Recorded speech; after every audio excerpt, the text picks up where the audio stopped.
Thought Bubble Audio.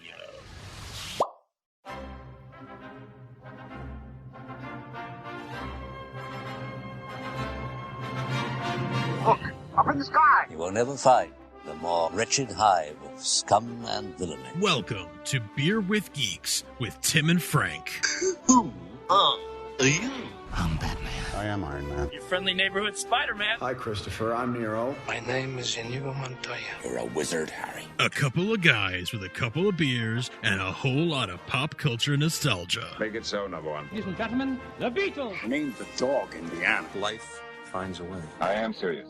And don't call me Shirley. Now sit back and crack open a cold one, because it's time for Beer with Geeks. It comes in paints? Shaken, not stirred. Great Scott! I was way off. I knew it started with an S, though. Hi, and welcome to Beer with Geeks, the podcast where we reminisce about our geeky childhoods with our ungeeky beer.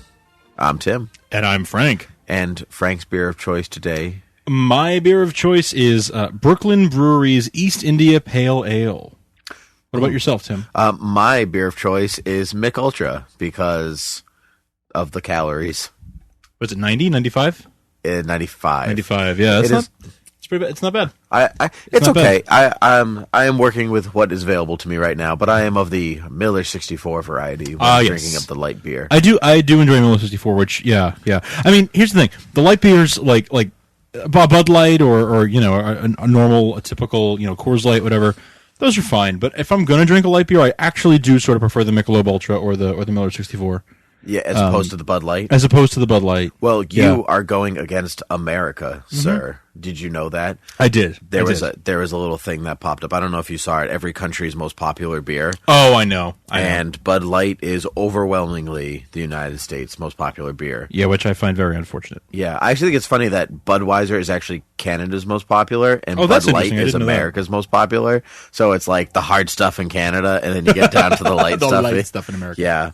I thought that was funny. It's a very interesting. It's a map. I will send it to you. It's fabulous. Yeah, I'd like to see that actually. Or That I could sounds just interesting. lean across the couch and show you. Yes, Tim and I are reunited in person for the first time since I think Together early again February. for the first time. Yeah, that is a real song. I know it is. Yeah, but yeah, I think it's the first time since like February, early February or late January, early February, something like that. Yeah, that the snowpocalypse that besieged us in the north. That's right. That's right.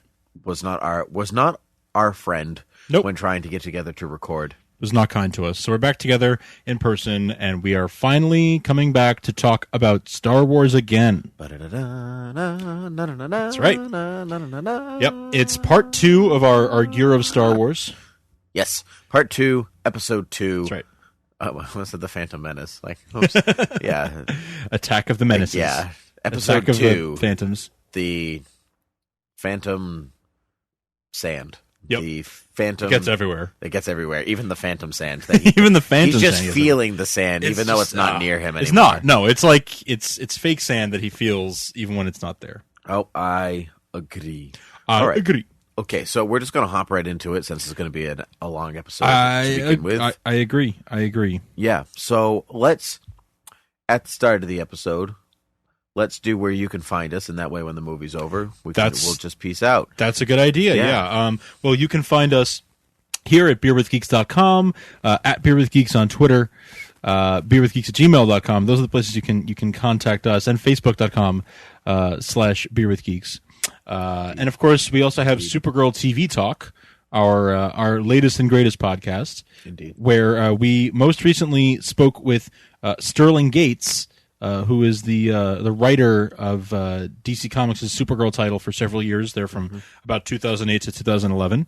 And we had a great chat with him. We interviewed him this past week and had just a great chat. He was a great guy. Oh, it was awesome. Yeah. He was wonderful. Yeah. He was great to talk to. Way better than talking to just the two of us. Yeah, I agree. Yeah. But unfortunately, tonight, you don't have the benefit of Sterling Gates. So, I mean, you could just pause this right now and go to supergirltvtalk.com and listen to Sterling and Gates listen to there. us talking to Sterling Gates instead. Right. Or you could hunt him down in Yeah. his home, which we don't recommend. But No. But it's a free country. The option is available to you, but not for long once the police find you. That's pretty much it. So, all right. So, let's gonna hop. Yeah. So if you joined us for our Phantom Menace commentary, then you know that our preferred method of doing this is load up your Star Wars Episode 2, preferably Blu-ray. If you have the DVDs, this might work. The timing might be a little bit off, but you could try it anyway. What we've done is we've gone through all the menus. We've done all the language selections. We happen to have our subtitles turned on, so we can watch this on mute and not get distracted. Indeed. And we've already hit play, so it went out of the menu, and we're looking at the black screen, and the counter on my Blu-ray player is all zeros. So it's all zeroed out. It's like the very first thing I hit play on the menu, and then as soon as the zeros popped up, I hit pause. So I urge you to do the same thing, and just kind of get ready for showtime with us here. So I'm gonna count down. So 3, 2, 1, and I'm hitting play. And I got the 20th Century Fox. The new logo. I'll be interested to see what they do with the... I hope I didn't say this last time. You did say this last time. Did I? Yep. Yes, you did. Well, Remember, we talked about then there we go. Some Disney songs maybe sounding that's right, like those. That's right. Yeah. I will be interested to see how they handle this, though. Apologies if we repeat ourselves, or frankly, if I repeat myself. I don't apologize as I am wont to do. Myself. It's been a while since we did been a couple this, months. so I don't. Never, as Julia Child says, never apologize. Okay, that's a good Star Wars reference. I know. Yeah, exactly. Yep. Oh, I know. I always get the little jitters every time I see the 20th Century Fox, Lucasfilm, LTD. I know. It gets me every time. It's so... Oh. A long time ago. It just brings me back to my childhood every time. I do hope... yeah, there it is. I think I timed that one right, actually. I think you did. It was perfect. Yeah. Even though we're not watching it on sound, so it doesn't really matter. Which makes it all that much harder. Yep. Episode 2. Christopher Walken. Attack of the Clones. Ah. What are we doing here? They don't even attack until the end of the movie. Spoiler alert. Yeah. I gotta have more clones. Well, listen, for the first movie, they spoiled that Qui-Gon was going to die. So this time, at least, they're learning. They're learning one thing at a time. Each movie, they get a little better about the spoilers. That's true. I agree. When you were a kid, and when you're reading, there's civil unrest in the galaxy. Yeah. The separatist movement under the leadership of Count. Did you find any of this confusing when you were a kid? I didn't understand a damn word of it. No, I didn't either. No. As an adult watching this, I find this one of the more fascinating episodes to watch. That's interesting. I actually think this is probably my least favorite of the prequels. House of Cards in space. Yeah, but not at all. No, that is a disservice to Star Wars. No, and on the face of it, sort of. On the face of it, it has some similar. It's politics, it's trade negotiations, it's all that. But I don't know if I would really agree with that assessment. I know you're kidding, but taking you seriously. I know, I'm kidding. Doesn't the crawl seem so much shorter with no sound? It actually really does seem a lot shorter. I guess that really says a lot about how absorbed I get into the music every time. Because it's just totally, it's totally, it gets me engrossed, and then it seems longer in a good way. Mm-hmm. I like how we start off this movie with Padme still fooling us. Well, I was just gonna say that, she's okay. So she's in one of the. I hope you've seen Star Wars before while listening to this. Otherwise, is your first time, you're missing a lot. So if she's in one of the Naboo fighters, then why do they go up to her and they were like, "We're almost landed, Your Majesty"? No, I guess they think that she's her too. I don't know. You could argue that there are a lot of inconsistencies, maybe due to Lucas not being the best screenwriter necessarily. Maybe. That's actually very possible. That could be. I don't know. I'm trying. It could just be a hole, or it could be something we're missing. That was a nice looking explosion. I have to say, this is the first. This might be the first time I'm watching this film in Blu-ray. Oh, really? It may be.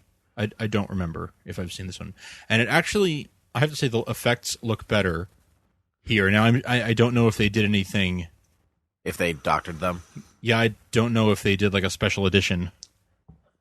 Well, if they upscaled it anyway. Special editioning his works for even before, like when it was first released in the theater. So yeah, that's true.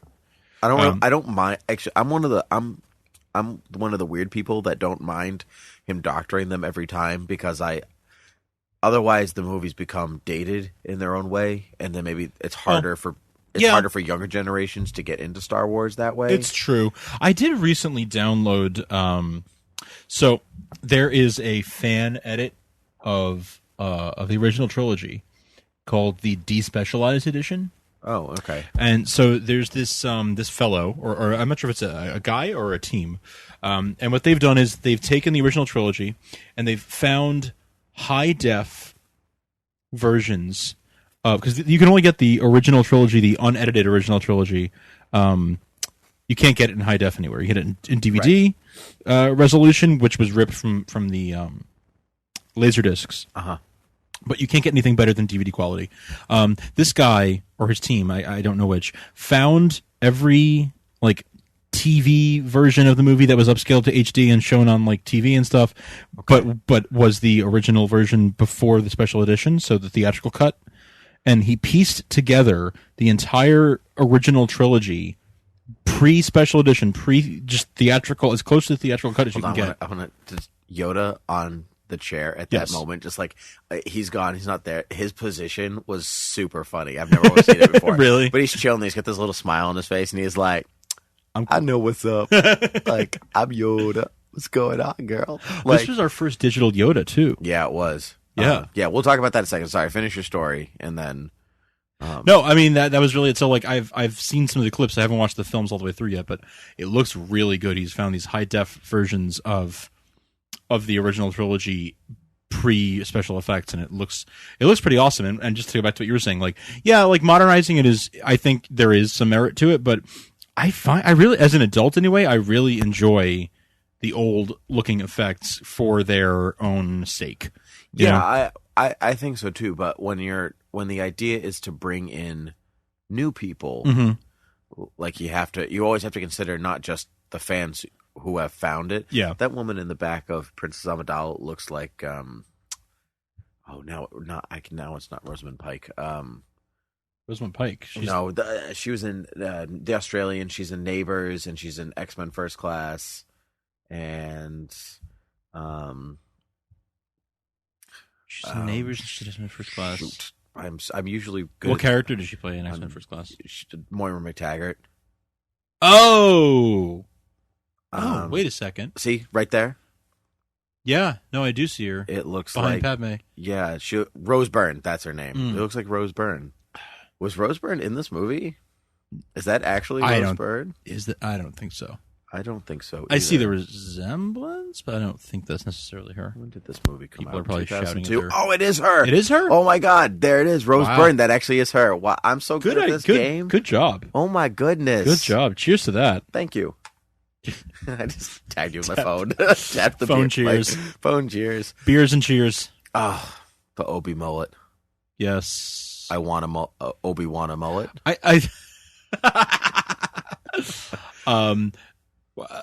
I really think Ewan McGregor is maybe the most underrated thing. You said that about last these time. movies.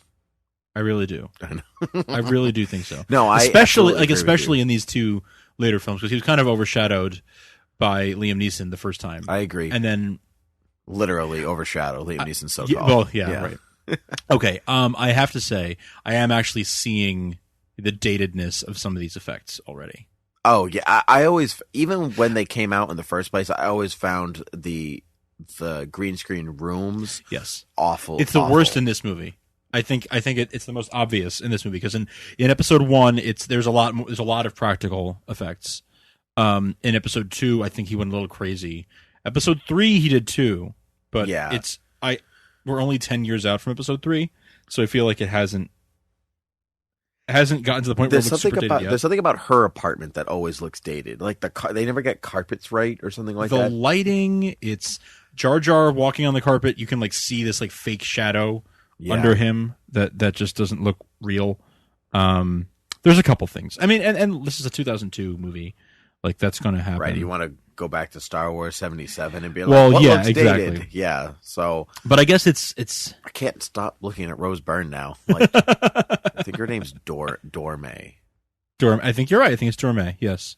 You look. Yes, Dorme. Yes, it is. Yes, I'm so good at this that. game. As soon as you said it, I was like, that sounds exactly right. Yes. Success, kid. I could write one of those BuzzFeed articles like 10 celebrities you didn't know were in Star Wars. That's not BuzzFeed. Keira Knightley. 33 celebrities you didn't know. Keira Knightley, Rose Byrne. Yeah, that's good. That's 2 so that's far. 2 right I there. mean, I'm gonna keep like now I'm on the search. Now I am on the hunt. Like they're gonna be on the hunt for a centipede later. Not a human one though. What don't happened worry. to Captain Panaka? He something to do with his contract. The actor wanted too much money. He thought he was like, well, I'm a big deal, and you guys need me, so he wanted more money than they were willing to give him. So they were like, guess what? You're disposable. Yeah. Well, it's supposed to be 10 years, so who knows what happened exactly. to him, truly. That makes it very easy to just write him out. Yep. Pretty sure Jar Jar just looked at the camera there, which is stupid because they created him. They could have made that not even come close to happening. Here's a funny story. Speaking of like CG characters messing up, when you know how at the end of the early Pixar films they always had a blooper reel. Yeah. When I was like really little, you thought those were real. I kind of thought they were real. That's awesome. Like I mean, I was like, I'm talking when I was like 8. Right. Of course. You know.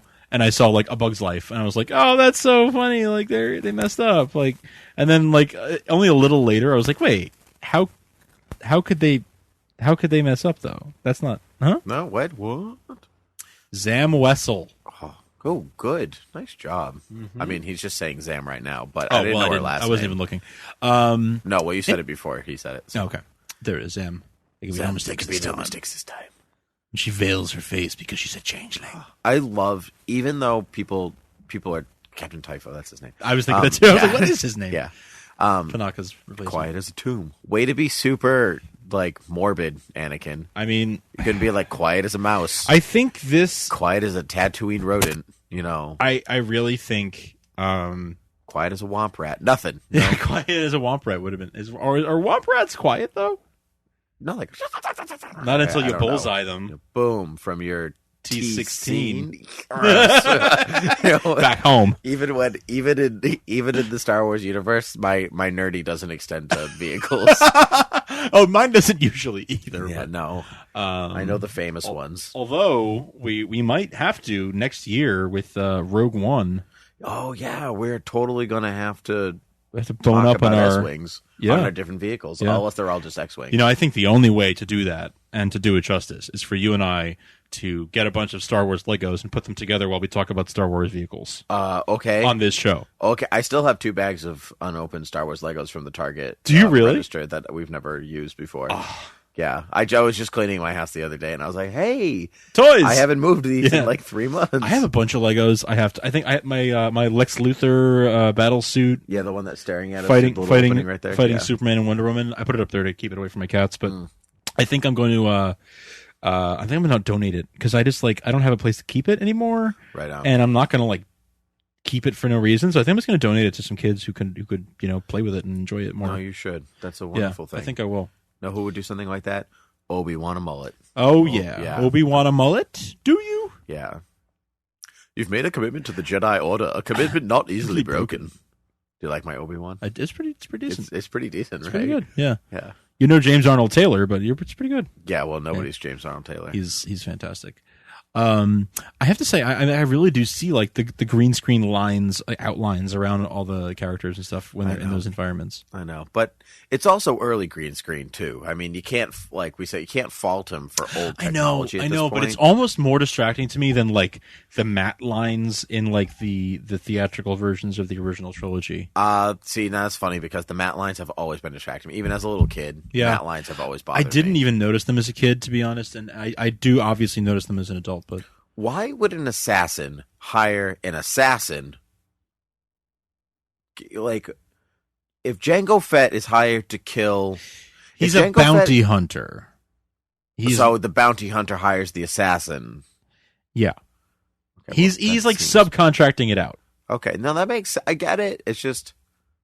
He's subcontracting it out. He's paying her, and then he gets whatever he gets. If you have... Also, just... I keep touching your knee every time I want to say something. Like, hello. Please, sir, may I say something? It's a teacher in you. You have to get attention before you speak. Excuse me. I need to... May I raise my hand. interject? Excuse me. May I please interject? And so, Palpatine's politician.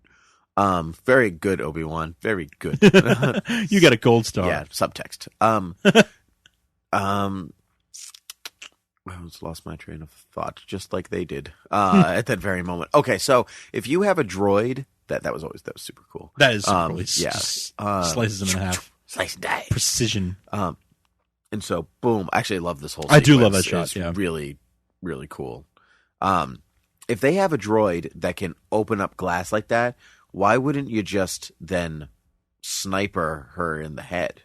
Yeah, okay, yes, I completely, like, why the stupid worms? Like, why the Bond villain, like, I will watch you die from a distance, Mr. Bond. Right, like, you could watch her die from a distance from your telescopic lens. Right, like, just shoot her. Yeah. Just get it over with. Just shoot her. I guess to make it look less suspicious, if she was bitten and poisoned by some creature, maybe that would be less suspicious. I don't know. I disagree with that.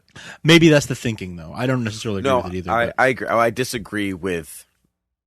I don't disagree with what you said. I disagree with the way that... Like, I would be a better assassin. Just saying. I'm Not sure that you I would. am. Oh, boy. That's... Gotta go. Spectre's calling.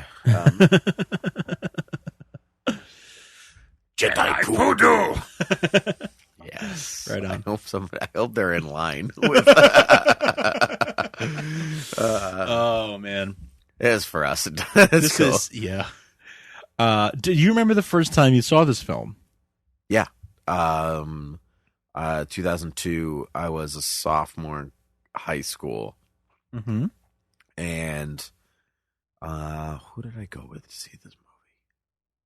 I don't remember who I saw it with, but I remember the theater that I saw it in, which is the one that I saw most films. And I remember being very taken with Coruscant. Yeah. Yeah. I love Big City Lights, and so Coruscant really speaks to me that way. And I not fully understanding all the political because we didn't really know where they were going to go for it. And we really just wanted to see Anakin become seriously Darth Vader. And arguably after 3 prequels, we barely we saw him become, certainly. Yeah.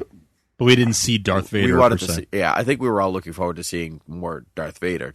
And we never really got that, which is fine. When I watch these now, it doesn't bother me the same. Right. It didn't bother me the same way. Expectations are different, when rewatching a couple of times. But in your mind, my very young apprentice. Like, who talks like that?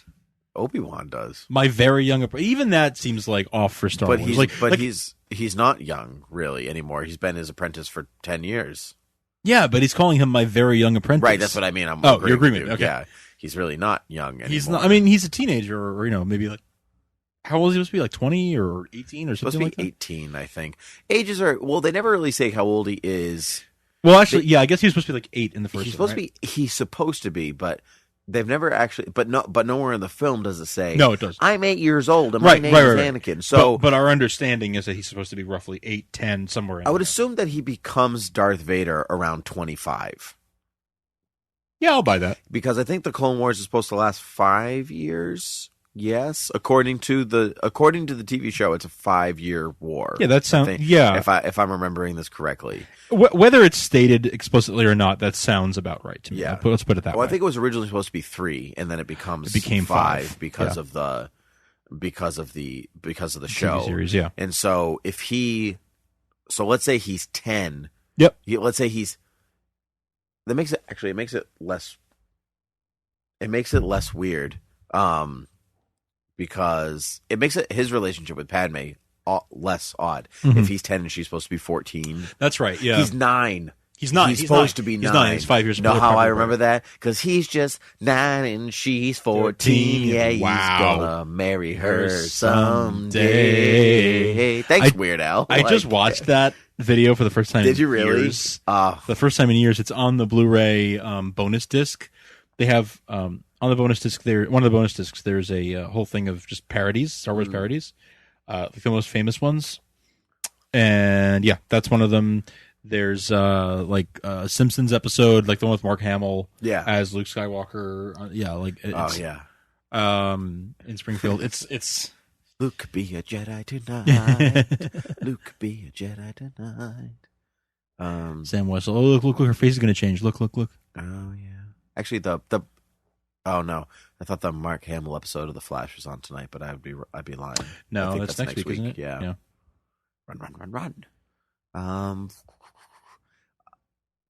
Okay, so if he's 19 here, yes, then she'd be 24. Then he's 24, 25, something like that. So I am right on the math. You am right on the money, which means that 20 years go by. So he's only 45 when he dies. Yeah. Wow. Sebastian Shaw, way older than that. Yeah. Well, the dark side will do things to you. Look at Palpatine. Or Mustafar will do things to you. Or Mustafar. Well, yeah, that too. Yeah, it's interesting that you say that about Palpatine because he looks older in this film than he does in. Because the original idea of Palpatine was that like the dark side is eroding him, basically, and I think that's what they were going for in this film. Then Lucas changed his mind and went with lightsaber scarring instead. Right. How do we move this along and make him look all white and wrinkly all of a sudden? Right, exactly. Because he looks, it's 10 years, but he looked like he's age 20. Yep. Although maybe being Chancellor will do that to you. It's like presidents go in looking super healthy and fit, and they come out looking like they want to die. I would say it's a combination.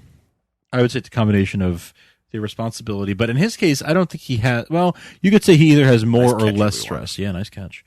You could say he has more or less stress than a typical Chancellor, because he has less stress because he's in charge of everything, so he knows what's going on. He doesn't have stress of like, oh no, like he doesn't have good intentions, so he's not actually worried about doing any, doing any good. Whereas the presidents of the United States typically age very quickly because they have the nation's best interest at heart, and they're trying to balance so many things that the stress of it ages them fast. Right, but I'm going to go the opposite. I'm going to say that he has more stress because he has to make the appearance. That's the other side of it. He has to look like he cares, but at the same time, he's working all this other stuff, which is, I would assume, super stressful. Right. Even though the Emperor is probably the most patient man in the galaxy. Now, did we miss the Ahmed Best cameo, or is it coming up? Ahmed Best is in this movie. Oh, yeah. He makes a quick cameo in here, very quick. Celebrity number 3. I don't know that. Yeah, I mean, I like this little. Aside from being Jar Jar, he makes you actually see his face. Oh, in the bar. I didn't know that. But we might have just missed it. I think we may have been. Well, we're not in the bar yet. Excuse me, I'm just going to go. Yeah, I could be wrong. I think it's coming up. I think it's coming up when Obi-Wan goes in.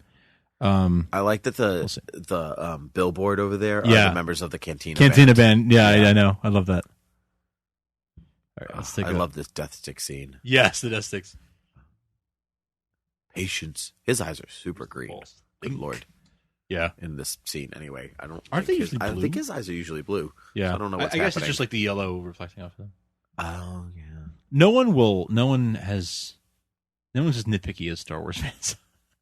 I think Ben Burt might also be in this scene, if I'm not mistaken.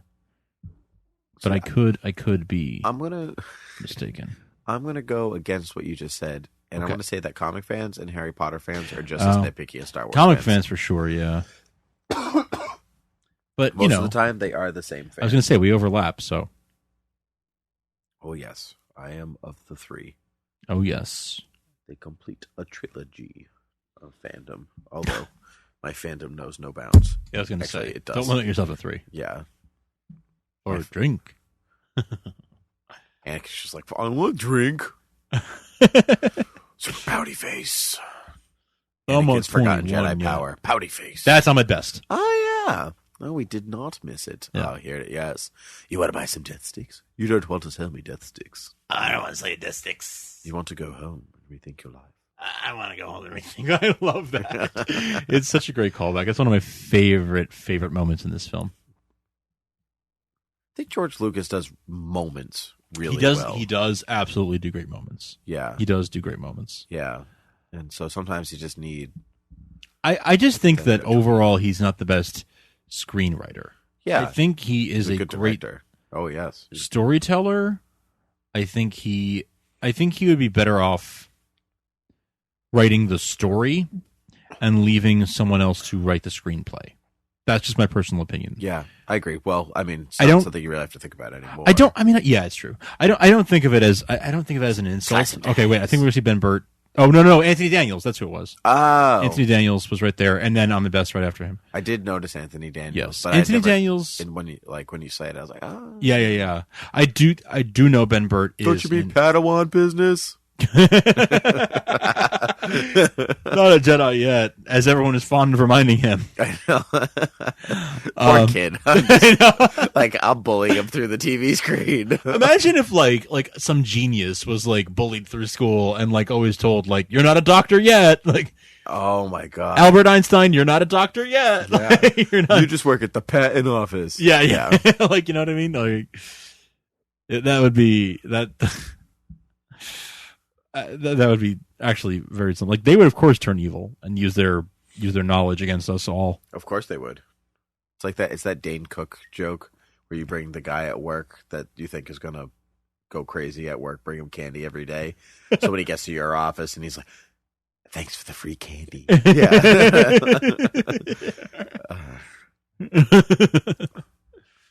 Nobody is Skyping into the Jedi Council today. Oh, Everyone's they're all there in person. Oh, yeah. I like. Look at the tentacle I like guy. Azathoth on the back over there. Yeah. Which is that the tentacle guy? Yeah. Okay. I never noticed that. How does he get around? I think he just like Cthulhu. Well, Cthulhu has legs though. Exactly. So where are his legs? Oh my god! Oh, he's sitting on them. They grow every time he has to stand up. They grow out from behind him. There's somewhere a Star Wars fan is screaming like, "His name is this, and this is what happens." And to him, I say, "Why aren't you telling us in person?" Exactly. Or her. Email us. Yeah. Oh, Plo Koon. I was just thinking, oh, good old Plo Koon. So cool. With your fingers crossed. And your face mask thing. Sitting next to Samuel, who doesn't age. Ever. Hold on to your butts. Now, this relationship of Anakin and Palpatine, I wish we saw more of. I do wish we saw more of it because I wish there was more of a progression from this film into the next film, to where we see Anakin really become Darth Vader. I wish it was a little less sudden. Yeah, I mean, you have to kind of assume that they've been doing this kind of thing for 10 years. Yes, and I'll talk about this more when we cover the next film, but I do hope, I do wish that there was a little more, like, more in this film and more in the next film. Like, yes, it's implied that for 10 years they've been, he's been his mentor in a way, but I just wish there was a little more shown in this film and, again, more in the next film to make it feel like more of a gradual transition. But Yoda is so freaking cool with his just floaty chair. thing. Yeah. The first time I saw these legs do not work like they do. The first time that still in Jedi chambers would be. Yeah. I can't do it. I'm a terrible Yoda impression. That's good. Did you ever go to Star Wars in concert about 5 years ago? Do you know what I'm talking about? Yes, but I did not. I went to John Williams. You did go to John Williams, yeah. Where right. he did the Star Wars. That's right. Actually, side note, he has been recording the soundtrack for in LA, Force Awakens this week. Mm-hmm. I think probably this week and next week. Usually it's about 2 weeks to score a film. Yeah. Sometimes 1 week. Well, to record, not to score. Sorry, yes, to record the score. Yeah. Yes. It only takes thank you 2 weeks to that, score a film. Yeah, no, it takes much longer. Yeah. He's been scoring it for a while. But yes, they'll record it. They are recording it now in LA. Not in London, as I thought they might. Well, where does he? I think he probably lives in LA. I think he lives in LA. So probably man's in his 80s. Yeah, no, for sure. How often do you want to hop on a plane? Well, it's more about there are actually increasingly fewer and fewer facilities studios that are big enough to house an entire symphony orchestra Overseas or just in the world.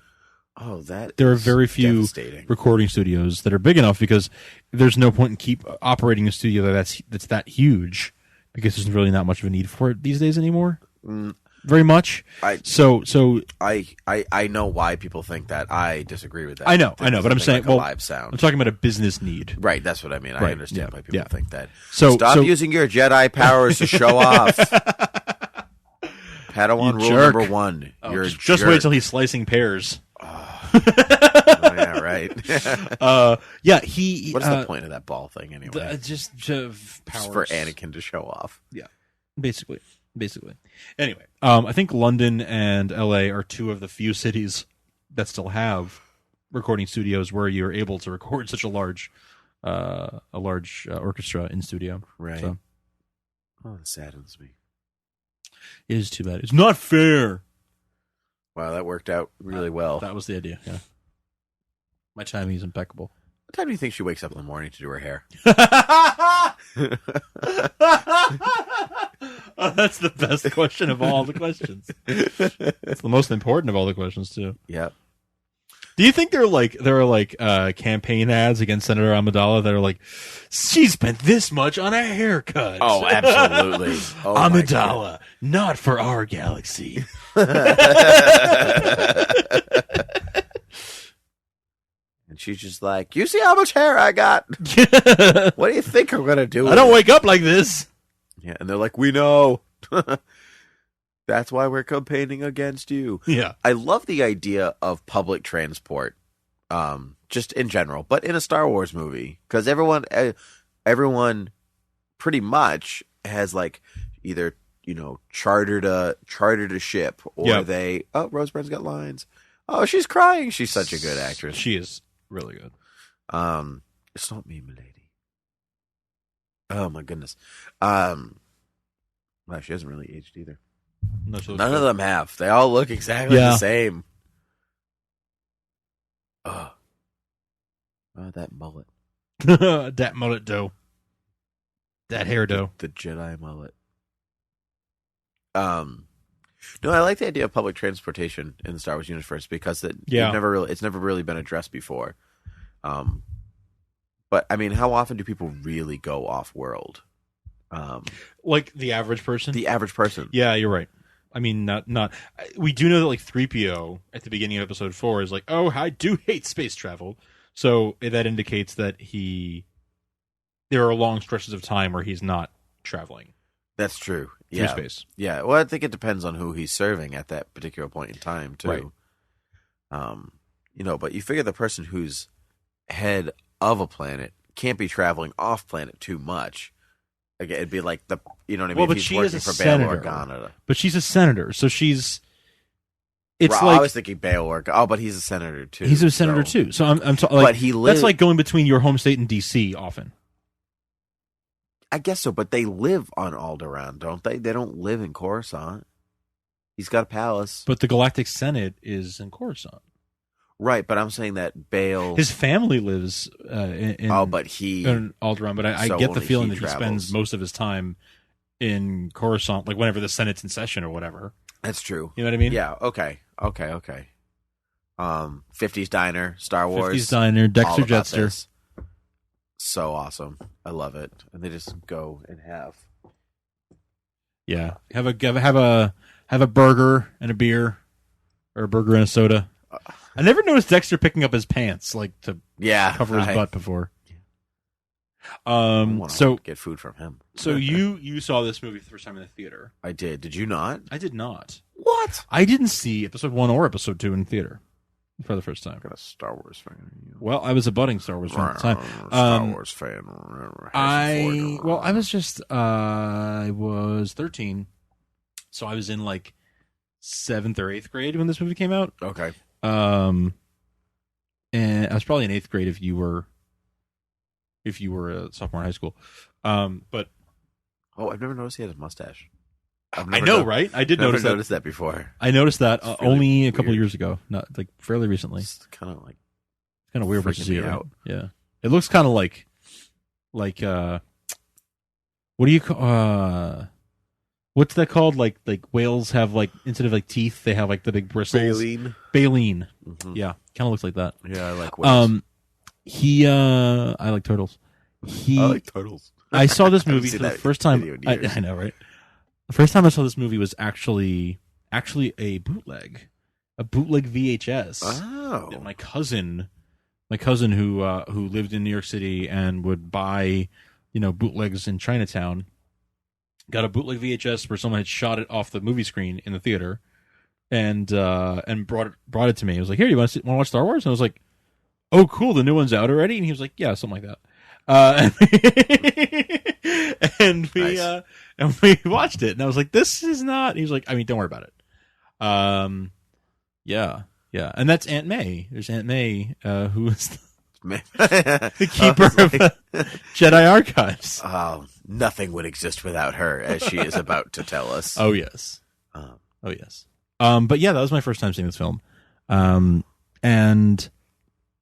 it's interesting. I did notice, and I thought I was crazy, but I did notice that at the end of this film, and I'm jumping the gun a little bit here, but let's just say that there were some small changes that were made to the some of the effects in the film, and I did notice it when the first time I saw it, like on DVD, because that's when the change was made, when it was DVD. And I thought I was crazy. I was like, no, that's not. I'm just remembering it wrong. And it turns out I was right. But we'll get to that later. I'm jumping the gun a little bit here. Okay. If it's not in the Jedi archives, it does not exist. I just like the way that you told that story. We were like, well, it turns out I was wrong. But then it turns out I was right. No details necessary. Just know. Well, we'll cover it later. I want to make sure we have something to talk about at the end here. How many arms does R2 have? Many. Is that an actual number? All the more to arm you with. All the more to bring you things with, my dear. All the more to wait on you. Why are they eating at this, like, airport next to a net diner next to a net? Yeah, what is with that They're net? not at a diner. They're on the barge. I know. Have you never been on, like, a ferry before? I guess that's true, but why are they... That's what it looks like. It looks like any ferry to any island. I guess that's true. It just looks like steerage. It does look like steerage, but, I mean... I guess their idea is they are not going to be sought out in steerage on a random barge because she is of the royalty-ish. She is from among the ones who are of the royalty-ish. So, I'll agree with that. It's a very intricately laced headpiece. I've never noticed that before. Costumes and stuff. Yeah. Carpets, fake carpets. I know. Why are there carpets? Just make them tile. I know. That always just works. Think about fake carpets. It just doesn't work. Oh, the younglings. You're all going to die in that about kid 5 right years. in front with the blue lightsaber is actually really good. He's going to be something. Except until Anakin kills him. Maybe Spoilers. that's what's his name from Rebels. Oh, I never thought about that. Probably not. It's not, but I'm just saying, like, some of them got through. Probably not, but that's true. I never thought about that. Yoda as basically the kindergarten teacher is a great idea. I love a 900-year-old man teaching these 5-year-olds, 8-year-olds, whatever they are. Yep, I agree. I also love how this kid's name is just Liam. Yeah, I think that was clear. Obi-Wan, Anakin, definitely Liam. The kid's real name, and he wouldn't respond to a fake name, so they just had to give him his real name. At least it's not like Justin, right? Chandelier, the shades. Yeah, right.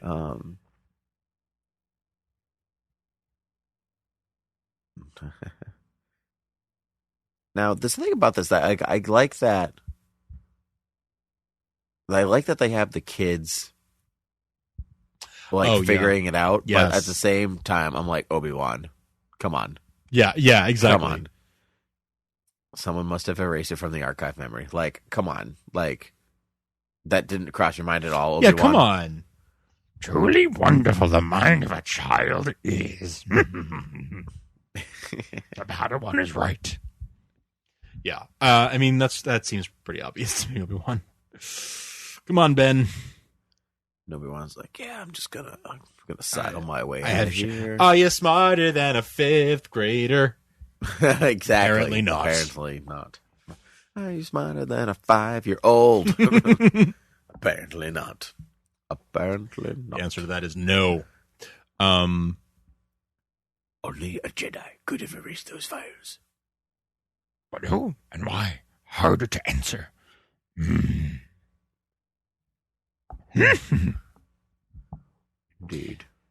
All right, to the barge. To the barge! I do love Naboo. It's very pretty. It's a very pretty planet, I must say.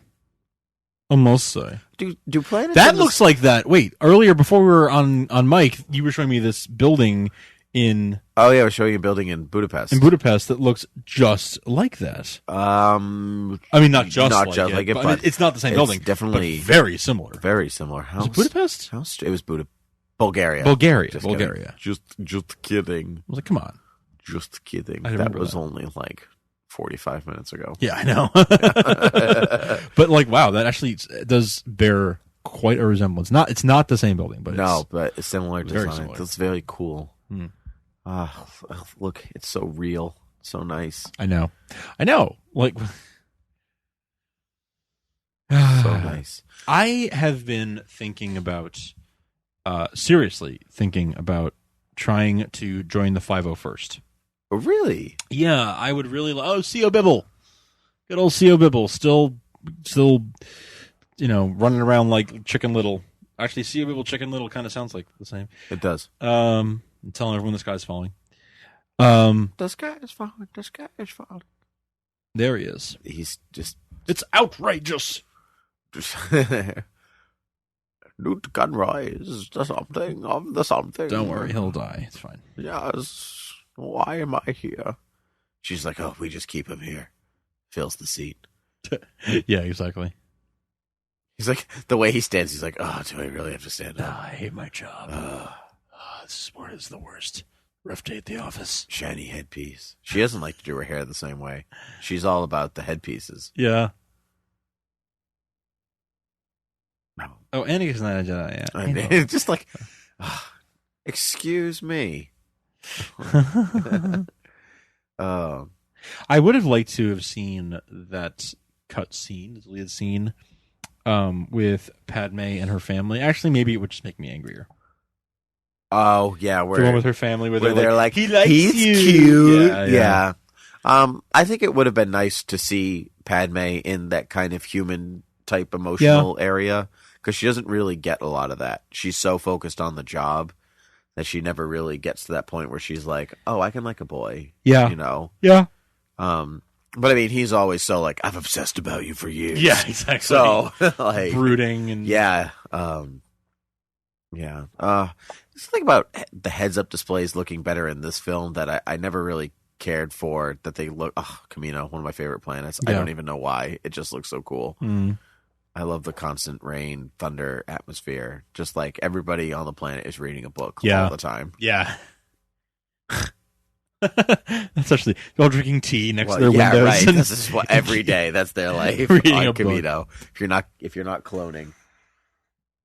We have angry cats here. We have angry cats. I don't know. Oh, hello, tall alien.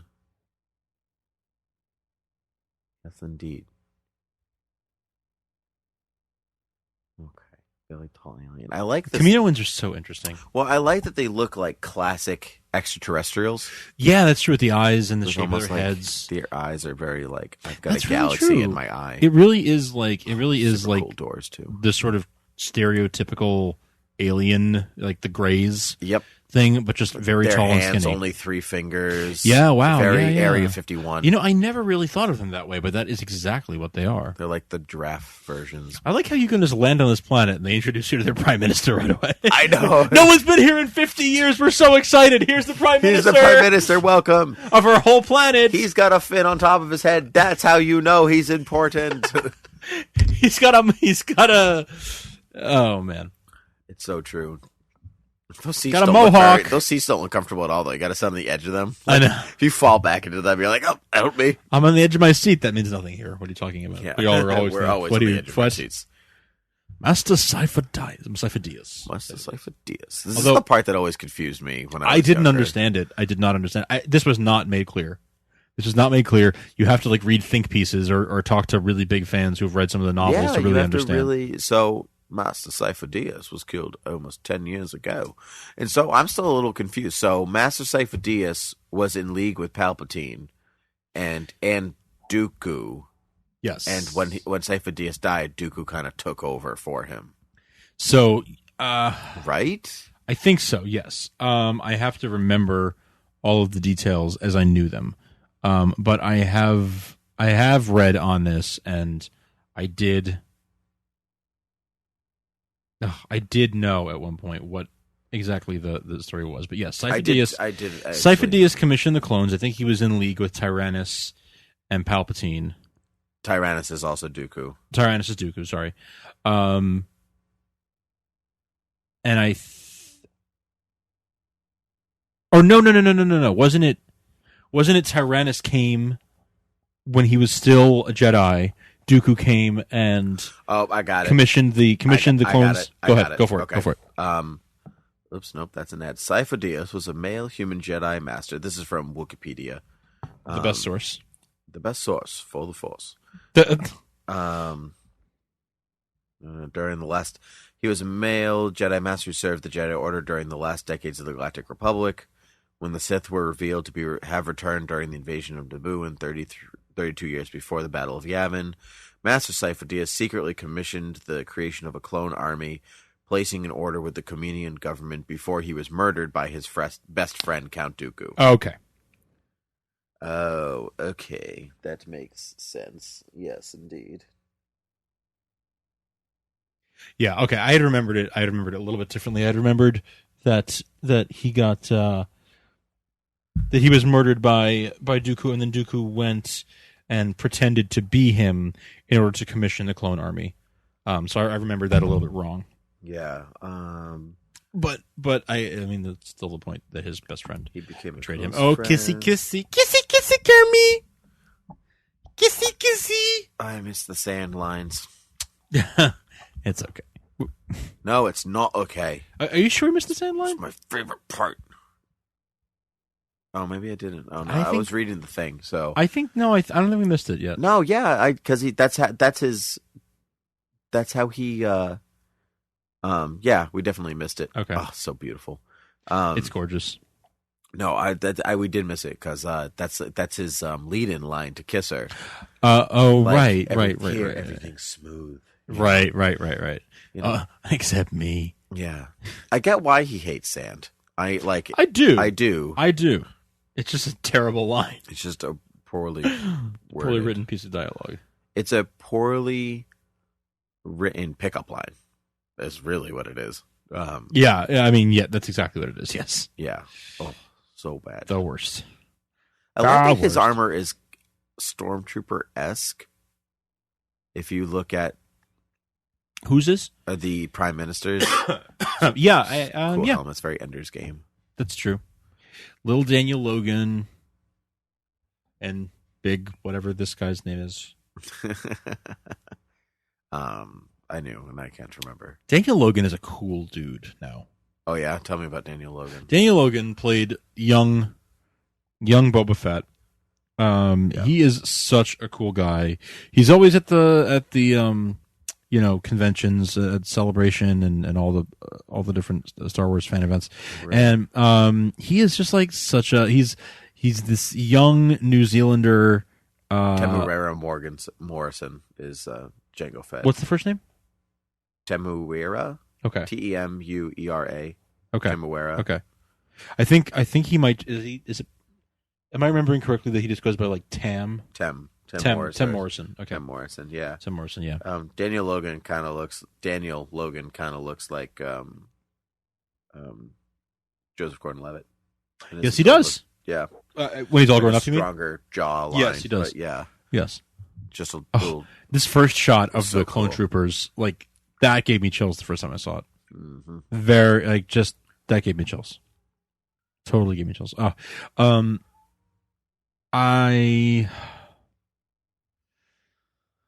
Yeah, Want to Daniel be Logan's there? a cool Yeah. guy. I Oh, do want to be okay. there. I'm actually kind of distracted by the waterfalls.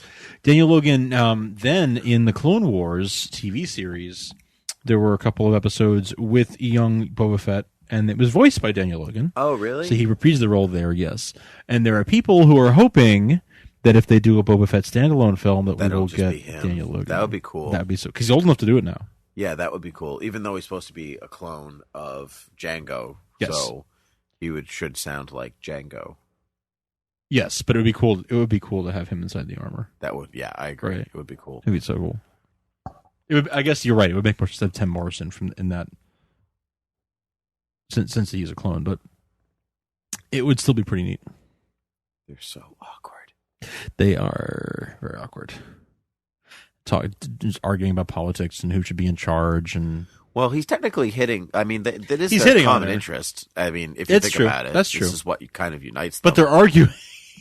Yeah, right. Yeah. Well, he's like, well, somebody should make them. Like, someone wise. Obviously not me, because I'm not wise. Come on, Padme, get with the program. I'm 19. What do I know? See, like, but he says, like, well, if a it dictatorship works. works. And she's like, She's I think I'm super attracted to you right now. She's like, oh, you're kidding. I'd And he's be, like, yeah, I'd be whatever. much too frightened to tease a senator. Like, he should just say, I'm much too frightened to tease a senator. God. What? I like this. Like this always makes me think of the sound real? of music. Is this background real? Like, I think it's. I mean, the background is real, but it was. I mean, it's real film of a real place, but inserted digitally into the scene. oh, okay, I see. Yeah, the grass is not part of the same scene as the sky, from what I can see. Okay, I want to know. These just look like giant ticks mixed with horses, like ticks. Eventually you run out of ideas, and you're just like, how can we make this big butted armadillos? Like, without He's such a tails. jerk. He is a jerk. I pretended I was dead. Ha ha ha ha. Isn't that hilarious? Yes. I'm hilarious. Do me, Anakin.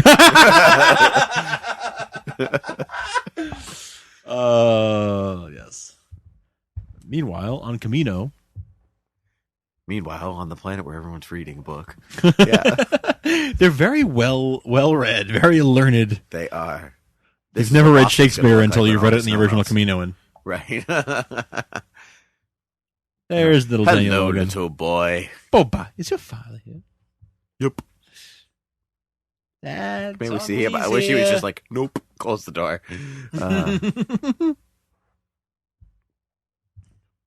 Good old Tanwi. You can always trust her. Uh-huh. Whatever she says, gold. Truth. Like, why even bother having windows? I know. Like, it's always going to rain. You always know what the weather is. It's always raining. I know. Well, I feel like they went shopping at IKEA. Their simplistic lifestyle. It's so much like white. It's so much white.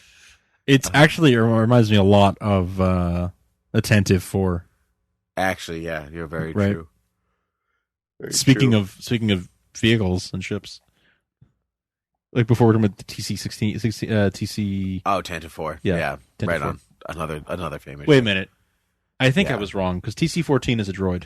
Yeah, I'm TC-14 at your service. Yeah, exactly. Yeah. I used to shoot womp rats from my. Bullseye Womp Rats. I used to bullseye womp rats from my. It's definitely T something. I think so. I do think so. Let me just close this door with all this armor. Yeah, exactly. No big. I love Star Wars, the arbitrary lights of places. That's what I love Star Wars. I love the Republic. I love the moods of Bogdan. Curious. I'm standing so close to you, I may kiss you. Yes. I know that's how you feel. That'd be interesting if we just sit here and just put words in their mouth instead of like... We just do our own dialogue. Just do our own dialogue instead. Thank you for it. Always a pleasure to meet you, Jedi. You know. I don't know why I just voiced him like he was Darth Maul. At last we will have revenge. You have done well, my apprentice. Yeah. They would be no match for you. I figured out the key to doing a Palpatine impression is to have a stuffy nose. Actually, if you pretend to have a stuffy nose, it works to your advantage to do a Palpatine voice. That sounds about right to me. Yeah. Pack up things. We're leaving. But Dad, we don't own anything. We just have this table in your armor. That establishing shot just a second ago looks like a Tuscan painting. Like it looks like somewhere like, I mean, there's the water obviously, which is not exactly Tuscany, but nope. You know, like it looks like I know like exactly what you're beautiful Italian landscape. Yeah, Mediterranean. Here, let me take care of that pear for you. Do you think they're drinking blue milk? Or is that tattoo? Blue wine, maybe. Blue wine. It's clear wine. There's straight up vodka. Yeah. or water, whatever. He's too young to drink. Here, let me feed you this piece of pear. It's very sensual. And stab. Stab. Thanks. I became vegan in the 10 years that we were doing this, so, all right. Let's have a serious conversation. Like, the transition here is always so hard for me. I'm like, now suddenly they're just staring at each other and sitting on a couch with fire, and they're just like, let me go. Like, were they having a good time at dinner and they're like, now we need to talk serious. Right. And they're just like staring at each other for like 30 seconds without saying anything. Like it's not like they're awkwardly sitting there like in an understandable way. They're just like staring into each other's eyes. Also, arguably, this conversation could have happened at the dinner table that we were just at. Yeah. There's really no reason for them to be in this room apart from the ambiance. That's very true. Yeah, it's more because like they want it to be fire. Yeah. Let's have them around a fire. Have it be all dark, like Anakin's soul. What is the haunted by the kiss that you should never have given me? Is that the one that they did earlier that day? Like an hour ago? Yeah. Remember after lunch? Remember after lunch when you gave me a kiss? Yeah, I've been haunted by it for like 4 hours. It was before lunch. It was before the picnic that he stole the kiss, and then he's blaming her. You should never have given it to me. Everything is terrible. Everything is terrible. Everything is awful. Everything is cruel when you something. I don't know. I'm out of ideas. No. Try again. Go again. No. 5, 6, 7, 8. What's That's my Whiplash reference in the middle of Star Wars commentary. 6, 7, 8. Nope, not my tempo. Too slow. Were you dragging? Were you rushing or dragging?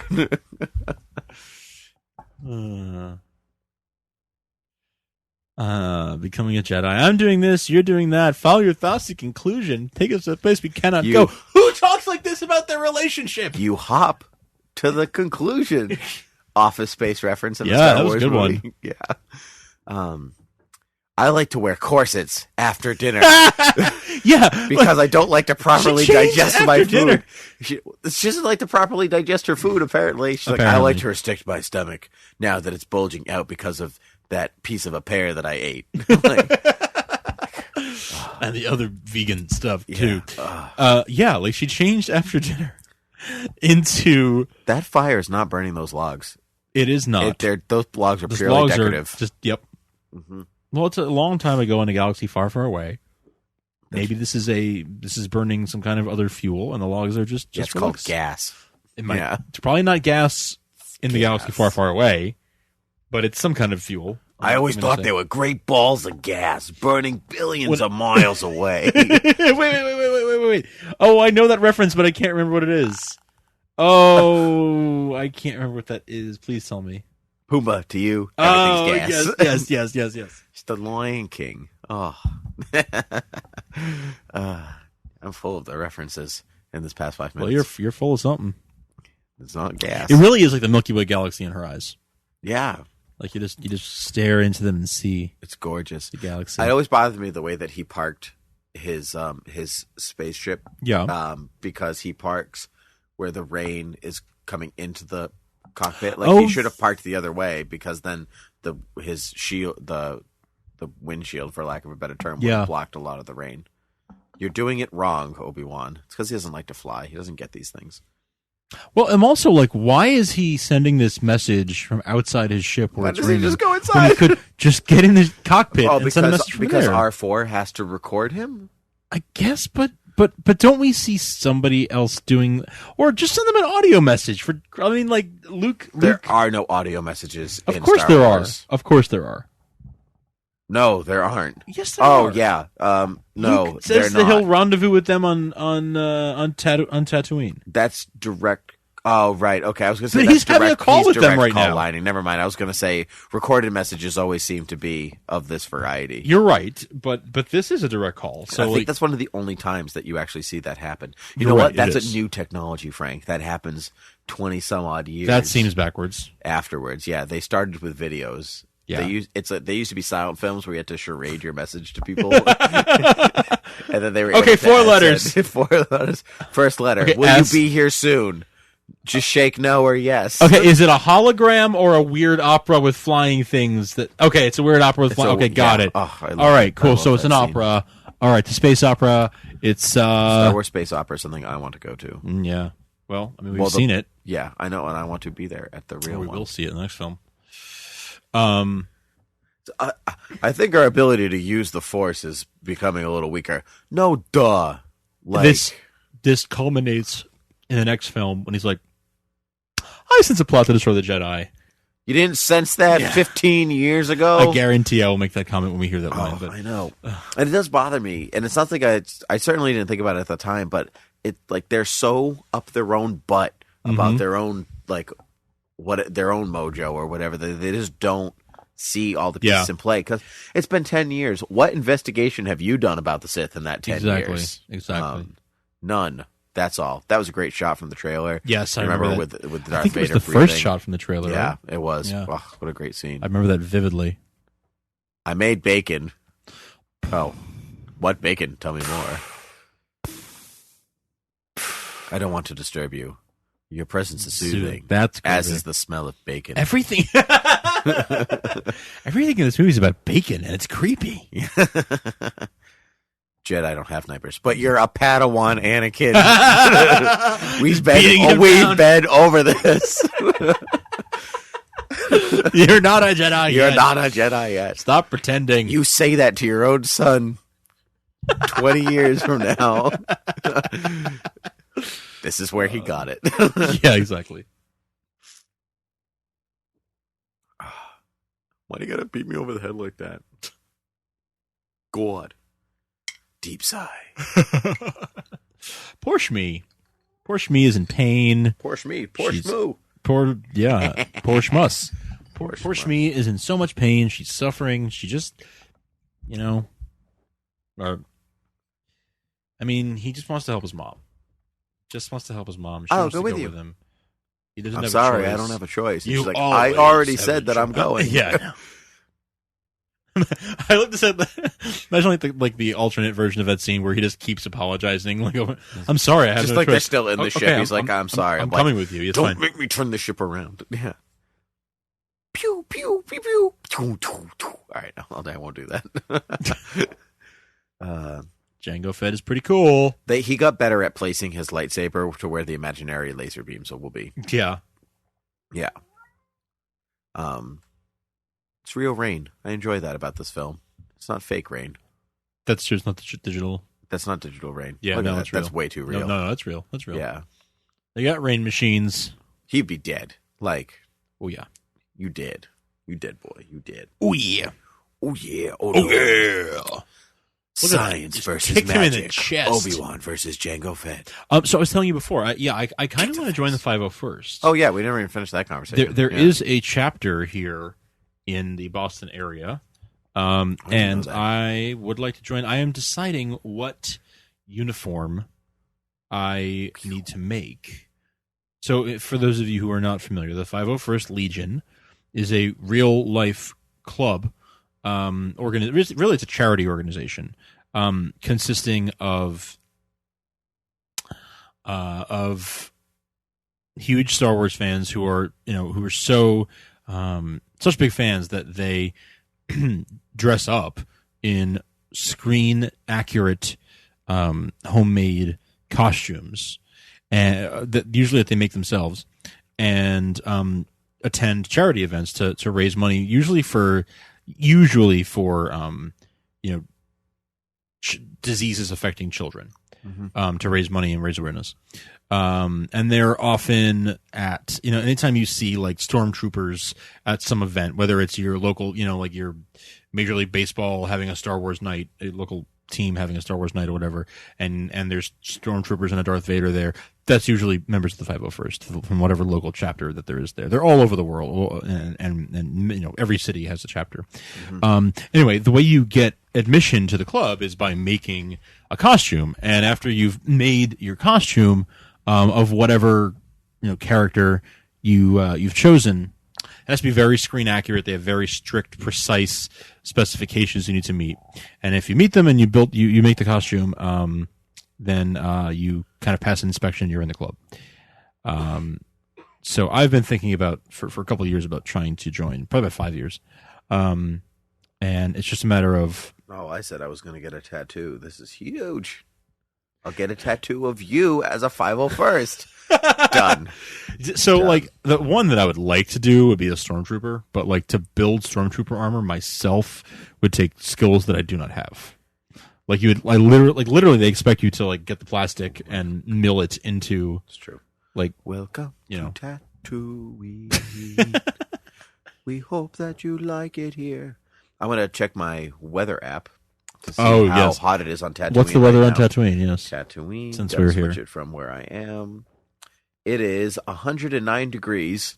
Feels like 115 with a wind of 6 miles per hour to the south. Does that can we hear what the weather app has to say about Tatooine? I can turn my. Yeah, let's hear what she has to say there about the weather and. May the force be with you. Unless you like the prequels, then you can go jump off the bridge. Wow. Yeah. That's not cool. No. It's supposed to be 120 there tomorrow. It's still funny though. that. Wow. No, 122. I'm sorry. With a low of 50. That's quite a difference. That's a big difference. It's called Carrot.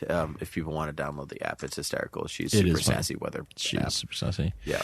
Watto is it also. Tells really you the funny. real weather. The real. It does actually say the real weather. So you don't spend $2 to. Did you find out what the weather's have like you on unlocked Tatooine. any of the other places? Yeah. I haven't explored it that much. Can you unlock other places? Yeah, apparently you can. What? Yeah. How do you do that? I don't know. Add location. Secret. Oh yeah, secret locations 1 of 21. Keep using me to unlock secret locations in each more wonders than the last. Yeah. So if they're starting with Tatooine, I can only imagine what. You think Hogwarts is in there? Oh yeah, it totally is. I bet it is. Middle Earth. Bag End. Well, that would be Middle Earth. I know. Yeah, but it would be somewhere specific because it's just not like Star Wars. Right. Yeah. What's the weather like in Star Wars? Vulcan. Ooh, that would be cool, except that Vulcan was destroyed. Depends what universe you're talking about. I know. Obviously. I'm joking.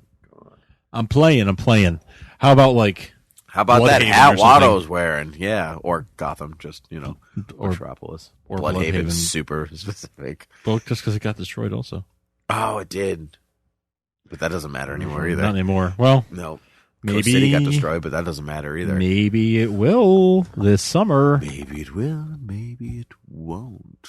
This summer. What about this summer? With the what's it called? The big event, the big DC crossover event that's happening. Where we're going to see all the Flashpoint.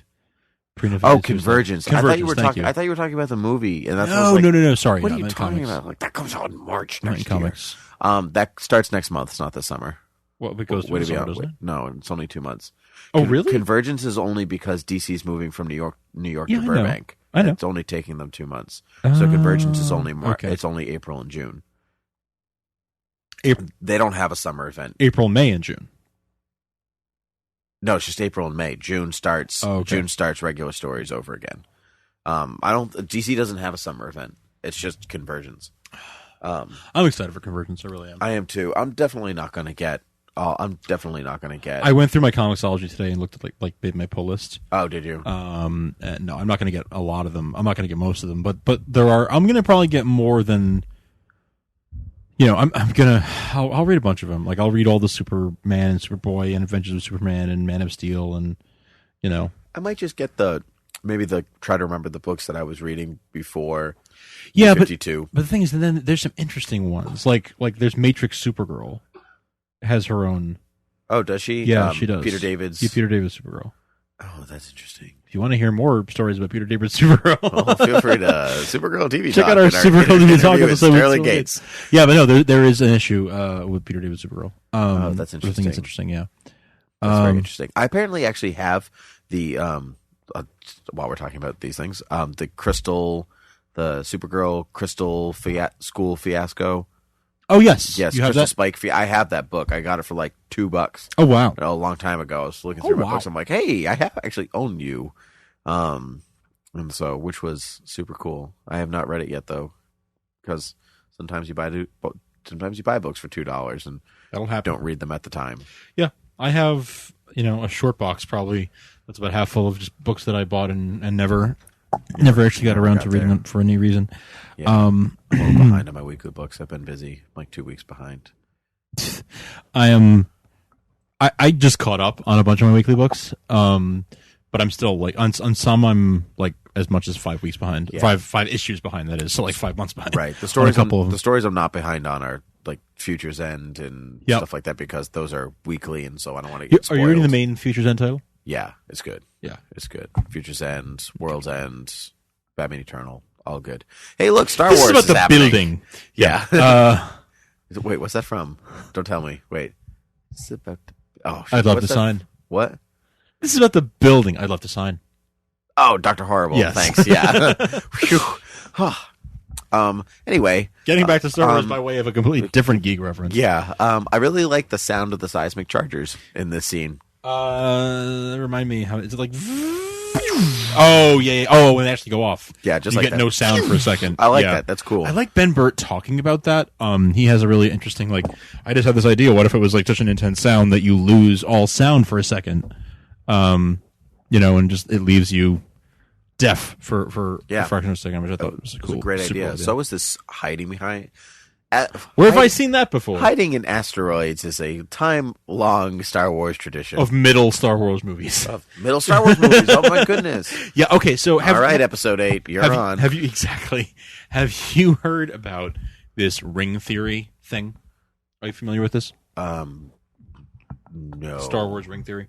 No. So ring theory is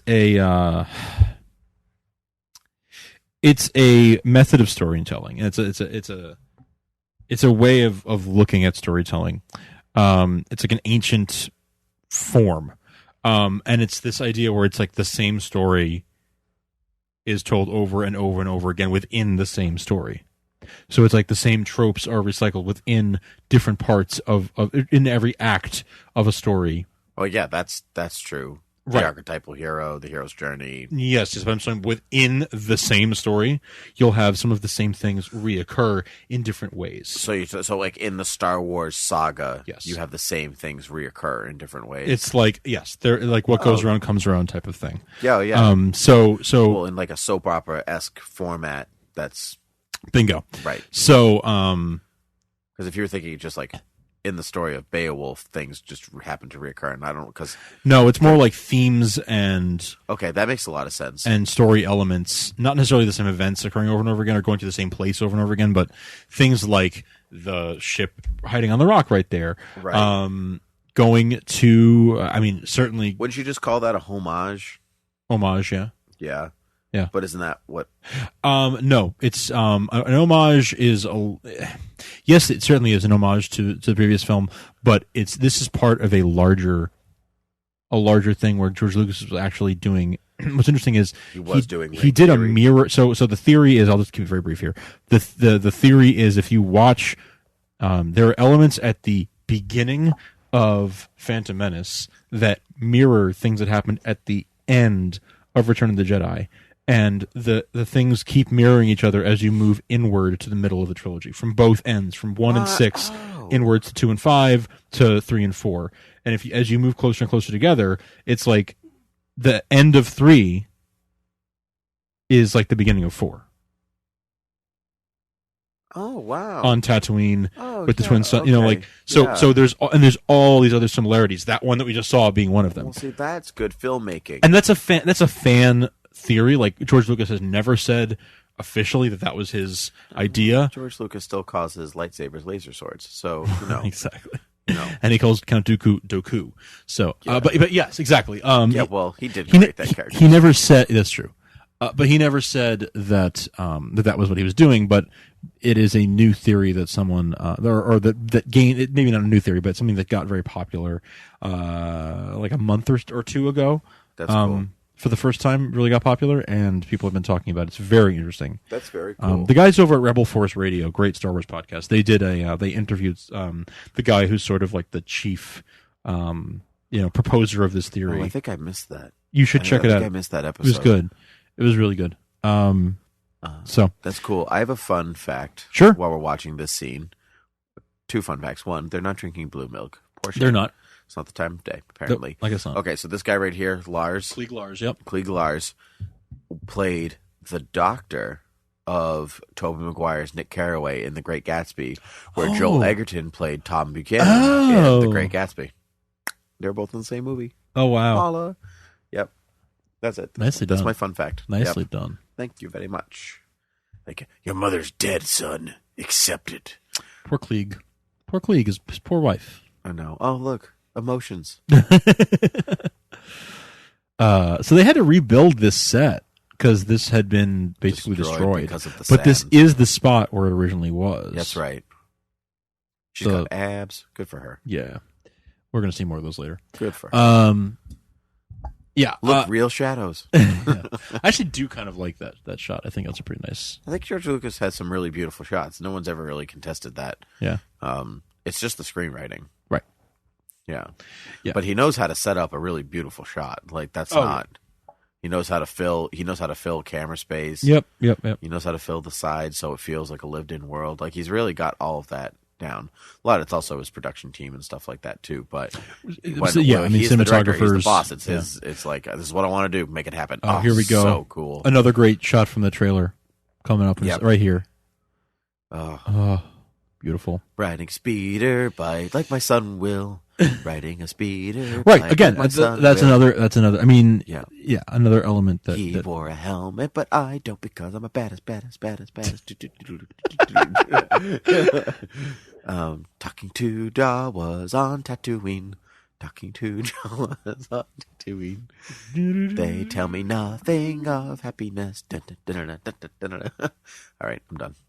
This always confused me because the planet that Obi-Wan is on looks a little bit too similar to. Oh yes, it's just a little bit too similar. Yeah, no, I see to the one that like he's all rocks and Anakin is rocks and sand. It looks like it's just cutting to a different part of Tatooine. They should have been held on a different. Like the design wasn't different enough for me to judge immediately. The juxtaposition wasn't great enough there. Yes, between juxtaposition. That's the word I wanted. This Make Ultra. I'm telling you, it's hitting me. Is it? No, not even remotely.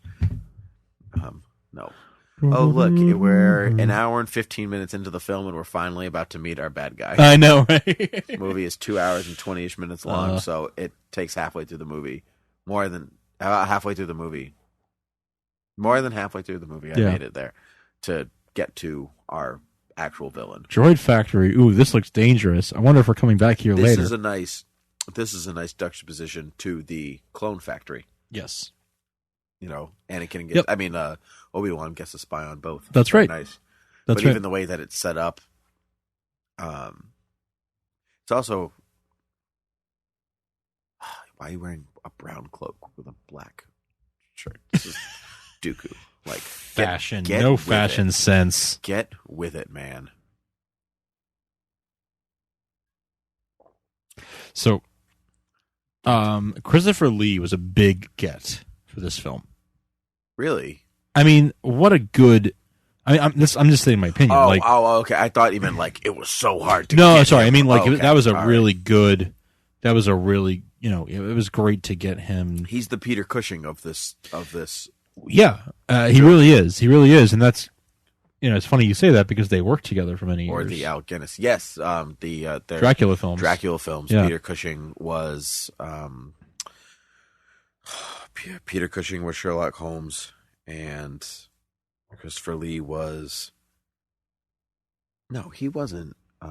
Peter Cushing was Sherlock Holmes, but not in the Dracula films.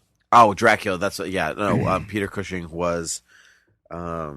Doctor, don't tell me. Do not look it up. keep talking. I mean, It's I am gonna looking come it to up, me. but- No, don't tell me.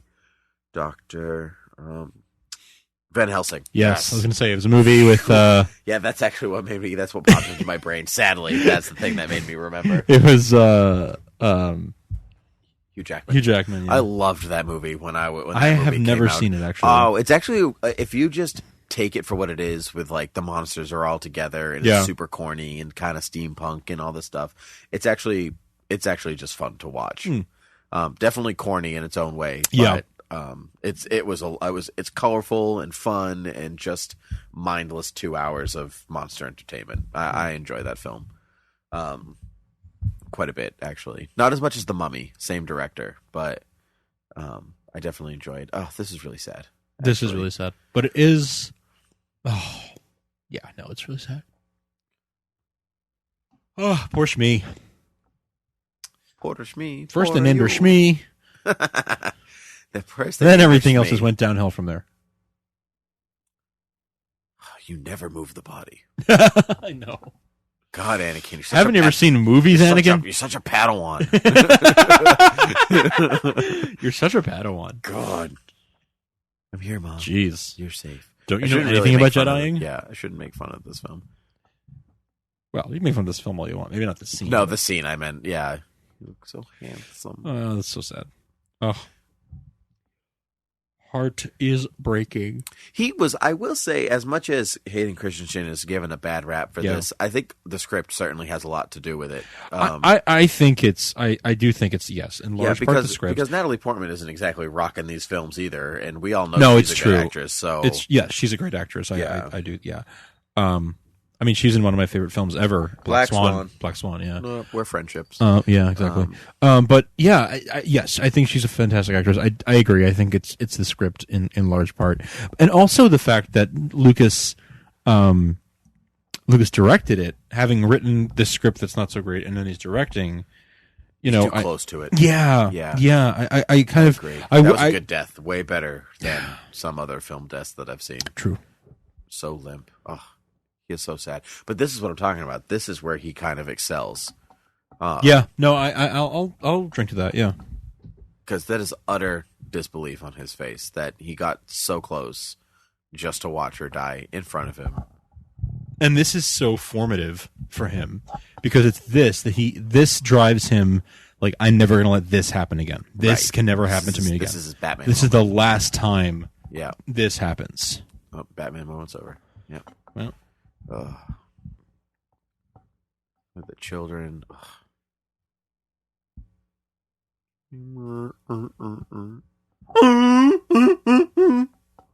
Anakin. No. It's like, why is Dexter saying no? No. Yeah, good. Just kind of like Dexter. I mean, it's clearly Liam Neeson saying Anakin. And I think that's him saying Anakin from episode 1. Anakin, drop. Yeah. That's exactly what it is. When we actually, is it there or is it when he's? No, yeah, I guess it is there. Yeah, it must be. Yeah, I was thinking like when he says like stay in that cockpit, but no, it's no, not. He doesn't yell not that scene. Yeah, no. I always loved the scenes in this room. The lighting with the shades always is really effective. The side face lighting, tense moments, is really well done. The only times that Yoda is insightful in this trilogy. He's just like, yeah, he needed Dagobah. When I met, yeah, I love Yoda, but he super needed Dagobah. Yeah. Also, I love cute. He needed a vacation. I love cute little Yoda that just loves giggling. You know? Mine. Yeah. I just like, yeah. All right, we'll help you out. Yeah. Mm-hmm. I love when he's searching and he's throwing stuff out. It's just it's just Yoda butt just in the frame. It's one of my favorite parts of that movie. It's so ridiculous. How you get so big eating food of this kind? Vanilla wafer crackers. Yeah, I know. Yeah, one would argue that anybody should ask that question. That's actually a valid question, dude. How you get so muscly eating food of this kind? Yeah. You should be fat right there. Yeah, right around the middle. I hope nothing's happened to him. Oh well, I'm sure he's fine. He's a Padawan. And then this giant, he's a Padawan. Yeah. And then this giant flea comes out of nowhere. I know. Out of his cocoon. Yeah. Oh, what's going on over here? Oh, a person with a mullet. Well, we can't have that. Yeah. R4, I know you're not nearly as good as R2, but could you do me a favor and send a message? See, R2 would be able to get the message through. God, R4, you're so stupid. See, he gets it. See, R2 receives the message. Yeah, retransmit this message. All right.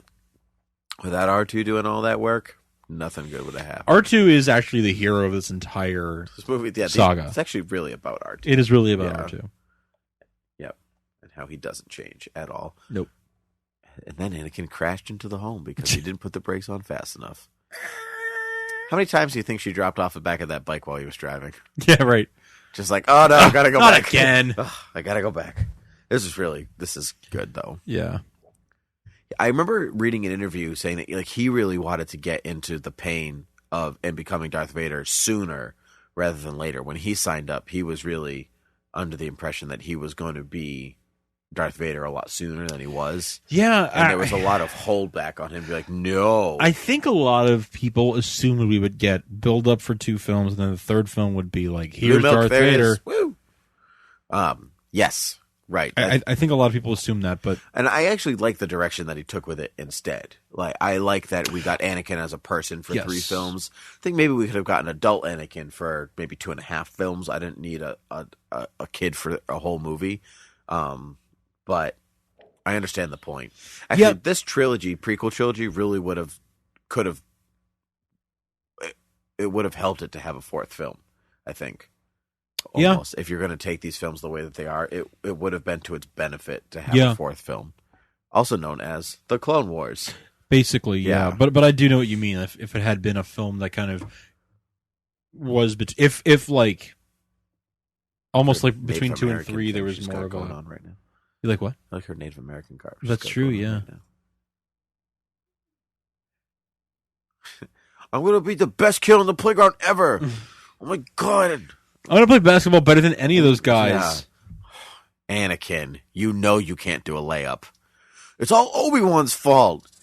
He's holding me back. It works. It does actually work. Yeah, well, I mean... And then he throws the basketball across the room. But I guess that's how you're supposed to relate to him. If you ever felt that anybody's been holding you back, this is where you actually connect with Anakin on some level as an angsty teen or something like that. That's where he is. I don't know. I do have some like reservations. We said this before the last commentary we did. Positivity. I do enjoy these films, but that doesn't mean I'm not going to kind of, when I find something that I think could have been better, I'm not going to criticize it. I still criticize things that I don't think were done the way that I would like them to, but by and large, I'm still like, it's the story that I like. It's not always the execution of every moment. We joke, we jab at some of the stuff. It's fun. I'm all about the jabbing of these films, but to her, I don't know, wouldn't this say like I'm a Jedi? No, you're a Padawan. No, you're a Padawan. But shouldn't this scream to her like get out? Yeah. Get out now. Yeah. Like get out while you can. I agree. Run away. I killed them all. This is not relationship material. I'll be seeing you. Right. We went on one date where we kissed, you ate half a pear, and then told me you loved me.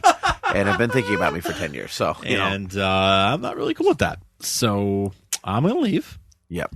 You and your mom can hang out here. And, bye. I'm going to take my ship. Why would you wear white on a desert planet? That was bad. That was bad packing. Because she's going to leave soon and go to another desert planet. She knew she was going to go to a different planet. But it's also a desert planet, so... But I guess she didn't... They weren't supposed to go there. They went to rescue him. You hate it so much. He hates it. He hates it so much. I'm just going to rub this on my face every day. He's going to pull a Clark Kent and just like in Smallville and just sprinkle the sand. Or almost every funeral scene of anything. But that was always like... I always think of Clark in those moments because that was definitely his thing. Sprinkling dirt on people's graves. Over the grave, yeah. Just scenes and scenes of Smallville. Clark running. Just Clark running through the graveyard, just sprinkling dirt on everything. Like, I was a messed up child. It's like Lana finds him like at her parents' grave. Like, what are you doing here? Nothing. Is there dirt in your hand? Nope. It's chocolate. You want some? It is It's crushed Oreos. Chocolate. Making a cup of dirt. You want some? You want some Cup dirt? of dirt. You want some dirt? I got some dirt for you. Yeah, 3PO didn't really get much. He didn't get much to do. No. I'm okay. We'll see him in the Droid Factory scene in a little That's bit. okay, though. I mean, you can't have everybody have a gazillion things. Wow, an actual button. What is that? I know, physical button. Yeah. It's interesting in there is another fan edit of one of the original trilogy films. Where? Star Wars Revisited. Have you ever seen that? Yeah, I have. Yeah. So, Star Wars Revisited is a different take where a fan and you got a group of guys together and they tried to enhance the special effects of the special edition and make it more consistent with the rest of Star Wars. So some of the older like heads-up displays and stuff and like screens and everything, all the interfaces and things like that, he tried to upgrade them and also correct, color Good correction Jedi's and stuff like that. But he did a good job of making things more consistent with, with the way they are in these films. It's interesting. It's very interesting to watch it from a different point of view and be like, all right, now let me watch it from this point of view and have it all be consistent. Let me watch it from this point of view and have it be only the original stuff with no edits. I find that fascinating. I do too. Hey, we just watched that. That's literally the same. It's literally the same thing. Yeah. Yeah. I think it is. She hit the exact same button. Yep. To do different things. I've never noticed that before. Yeah. He's like my father. You're my brother, Anakin. Maybe that's where we went wrong. we had a misreading about who we were to one another. I was just trying to be a good Jedi. You're a Padawan. I guess you could like have somebody like your teacher who is like your father then become your friend. That they, you know what I mean? Yeah, they totally. do become. Yeah. Allegedly become. Yeah. That's the next Supposedly. film conversation. Hey, remember the time you're going to die in this room in a couple years? Yep. Hey, remember that time that was not a CG alien? Yeah, that's true. Good call.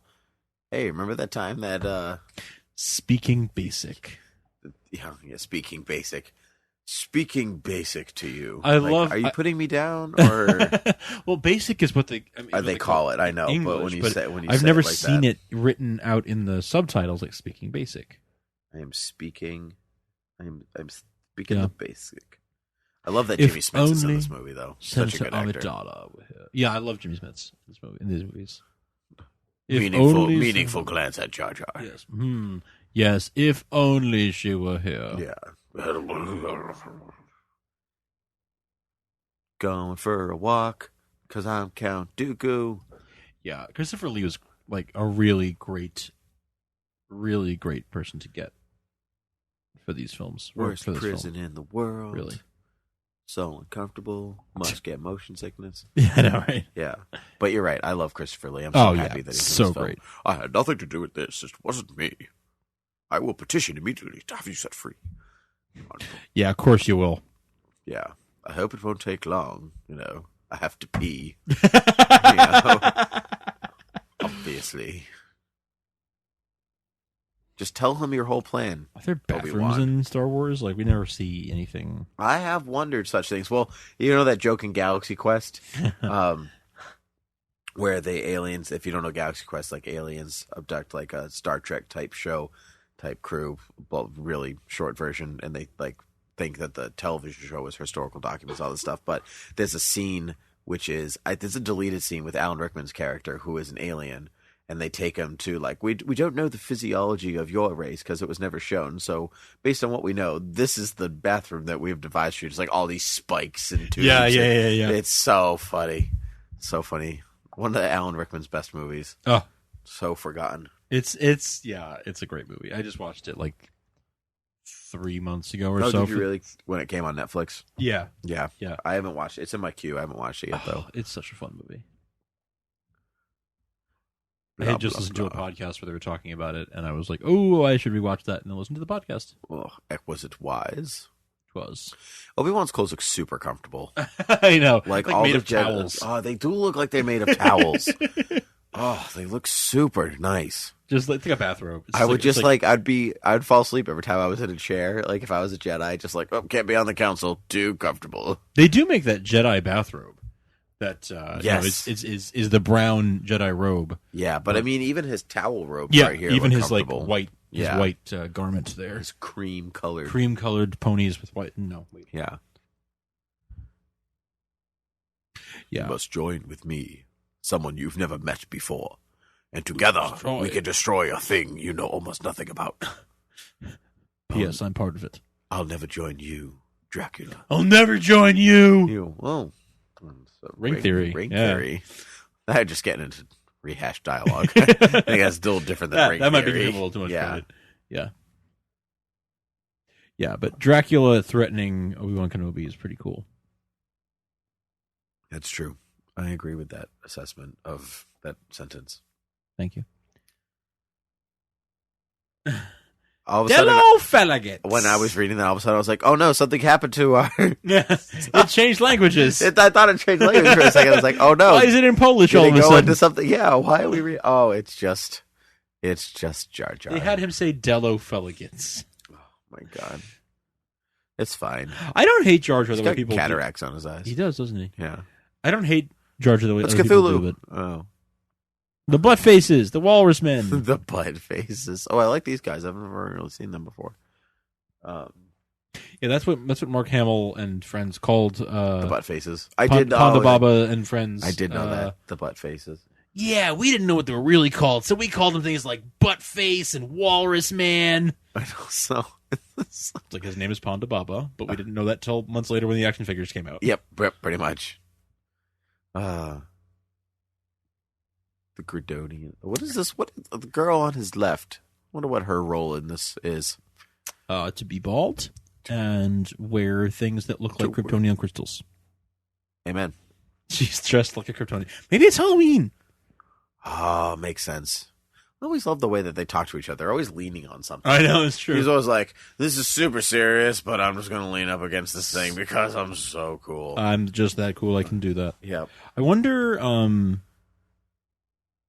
do you, are the ETs in this film too? No, they're only in Phantom Menace. That we know, like that we know of. I wonder if they're like, does that count as a celebrity cameo? We can make it work. Number 4. I wonder if they're like hidden in the background in one of those scenes because like you just know that they have like there's Easter eggs in that chamber, you know, like in that Senate chamber. Yeah, I agree. I agree. Flying a ship in green They make screen. a good team. They do make a good team. You gotta give them that. Yeah, they work together well. Yeah. I agree. Well, I think maybe this is what kind of unites them. They're that couple that if they ever did get married and they had extended periods with one another, they'd eventually get divorced. You think they are? Yeah. There's not enough there to connect them for life. Yeah, that might be true. It's very much like an infatuation, young love type of thing. Yeah, it's very Romeo and Juliet. Yes, it is. Star-crossed lovers. Yeah. Da, da, da, la, da, da, da, da, la, da, da, da, across the star-crossed lovers cross. Whoa. Stars. In your multitude. Good one. Yes, the references, they are back. They are plenty. She's wearing a towel, too. She's wearing a towel cape. What is its function? To keep her shoulders cold. And by cold, I mean warm. Yeah. Today is the day where I know words. Maybe it's a cold towel. Ah. So it's like kept in the freezer in the ship. She puts it on when she goes outside. Yeah, like a spa. Yeah, right. Exactly. Yeah. What does that mean? I'm in charge here. You don't know where you're going. Oh, I love C-3PO. I do love 3PO. I love their banter. I really do. I don't the like banter that you make 3PO, make up with the beeping. Yes. I don't like CG 3PO either. It never bothers looks me. good. Nope. Even in the Clone Wars, I never really bought it. No, it just even when the whole thing is CG, it just doesn't look right. No, it it still doesn't look right. It does not look right. Yeah, I agree with that. It's so weird to think that even in Rebels, all that stuff doesn't look right.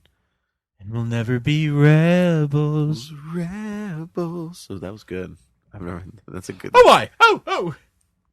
Oh, horrid! Oh, good one. Excellent. And we're running. We're stopping. Oh, look, the bridge is going in. Oh, First- what does that remind you of? Oh Ring my theory. Oh my goodness. There's a lot of similarities, and like it's at a certain point. There's so many of them that it's like he's either rehashing and he's a hack, or he is doing it for a reason. And there's a lot of things that are like the or I mean, but the son becomes the father, and the father becomes the son. You know, like yeah. There's some of that. There's that element to it. I guess, but there's also a point in which you're like, if you're gonna watch films like that, you're like, oh, Jack Sparrow's saying something funny again. I guess it's just a rehash. Yeah. You know what I mean? Like, I don't know where you draw a line and stuff like that. Yeah, I tend to think that it's probably some of these are coincidental. Some of these are just things that he is prone to. Like he likes the idea of a character saying this, so some of it might be accidental. It's Flash Gordon, but so things that happen in Flash Gordon. But some of it, I think, it might actually be like, well, you didn't realize it, but all along, this story was the story of, we thought it was the story of Luke Skywalker. Turns out it was really the story of Anakin Skywalker. What if it's really the story of the Skywalkers and how their journeys run parallel, and how, Anakin made one choice and Luke made the right choice. Well, then that makes this whole thing brilliant. Well, that's what I'm saying. I think it is pretty brilliant, and I think that there's a lot of just like it's the same basic story. It's like, what if you have these two different people subjected to very similar experiences, and what are the different choices that they make? No, I agree with that. In that sense, then the whole saga is extremely, extremely brilliant. Even if that's not the original intention, like if you can form that over time, that's okay. Mm-hmm. And you can fault George Lucas all you want for not being a great screenwriter, but I mean, they're all parts of our job that we might not be the best at. And you know what? He's still, at the end of it, these movies, I've seen way worse movies than these. Yep. Yeah. Oh, yeah. I mean, 100%. Yeah. And so, whatever. But I'm over more forgiving nature type thing. And when it comes down to it, when it comes down to it, these movies are really for kids. Like, take this whole 3PO hoopla thing with the neck and all that stuff, and then he gets flying around, and that's all very kid-centric stuff. And so, I don't know. That's just my take on it. Oh, and he gets sliced and diced. Oh, and he gets trapped. I don't really know what the purpose of this thing is, but a plot device. The purpose is to be a plot device, I have decided. But poor Padme. She's always in trouble. Where's that hook gun that you had from the last film, Padme? That would be super helpful right now. Well, I guess R2 is also super helpful. I'm actually waiting one day for scientists or whoever to come up with R2's little plug-in. Like, that eventually is going to be our little plug-in, because somebody likes Star Wars enough that, deems our future necessary. Like a port that actually looks like that? Yeah. Yeah. Like we have, like one that like spins and it does stuff, and you're like, that's going to be necessary for computers one day. If anyone's going to do that, it's going to be Apple.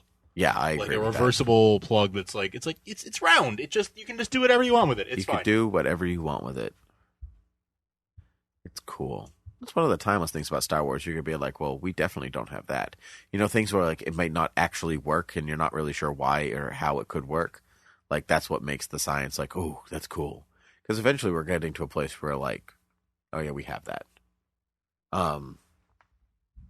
Yeah, a lot of scientists and like physicists and people in charge of like the space program have said that like Star Wars, Star Trek, those were the things that inspired them to create, to go to the moon and to build the space shuttle, or to do those sorts of things that end up being huge scientific discoveries and moving our society forward, because like, hey, yeah, I was a big Star Trek fan as a kid, and now I work at NASA. Right, exactly. So Jango Fett, taking names, maybe cooler than Boba Fett, because he has more to do in one movie than Boba Fett has in two. It's true. Yeah. It's very true. Yeah. Well, unless you count the holiday special. Which I don't. No one should. No one should. Okay. That piece of crap should be banned for good. Hey, so what if you tell this girl that you really like her, and she's like, we can't, no, it's fine, and then like, a couple days go by, and then she's just something like, I truly, deeply love you. She doesn't say truly deeply. She just says, I love you. Oh, yeah? Yeah.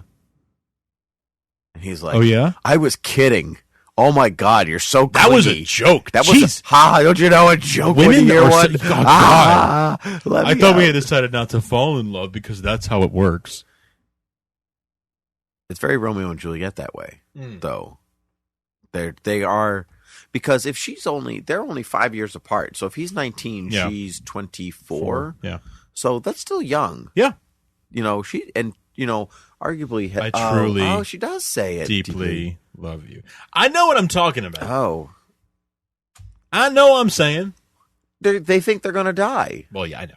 So let them confess their love before they die. Yeah. This part I actually like. I like how they're just like all the guards are standing there like waiting for them to do it. Just like I know. They're just like, all right, they're kissing. Let's go. No. I know they called us, but I mean they're having a moment, so just let them have their moment. I guess. Yeah, it's cool. It's like whatever.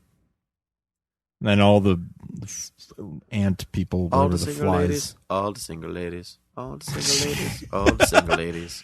Put your hands up like Obi-Wan. Yes. I just love we came to rescue you. Good job. I know, me too. Although we're not there yet, but doesn't matter. There, but yeah, I just want people to think that we got ahead of them. No, we know we did it. People are watching, if they happen to be watching at home. That moment is coming, and I enjoy it. There it is. I transmitted just as you were requested, Master. Then we decided to come and rescue you. He looks up. Good job. He's so mad. He's so mad about life. Yeah. He looks up. Good job. Looks away. 10 years. 10 years I wasted on you. Yeah. Why did I even bother? Why did I bother? Why did I make that promise? That is very ornate armor. I've never noticed that before. That is true. Very gladiatorial, very Caesar. That's yes, cool. It is very Caesar. I mean, it's always obviously very, Colosseum-esque, but I've never noticed the armor enough. Yeah, same. It's never occurred to me. Now, this scene, I have a fondness for this scene. Any particular reason? Yes, when I was in college, in my collegial days, I took a course in audio editing, which became the basis for my love of podcasting. I know the story, but continue with it. Yeah, not the basis for my love of podcasting. I loved podcasting before that, but it only made my love of podcasting grow stronger. I did this audio editing course, like professional audio editing, and I think it was the final project we had to do, or maybe not the final, but a big project towards the end of the course was we had to do sound editing for a scene from a film from the ground up, like mute it and create the soundscape for the scene with the score, with all the sound effects and everything, like get the sound effects from wherever we had to get them from, and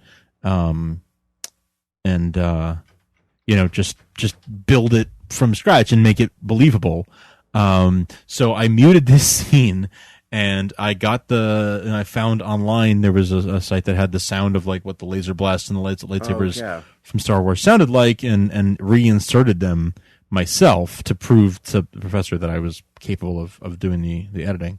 Cool. Anyway, so I watched this scene many, many, many times in the course of doing that project. And I'm now at the point where I have it basically memorized.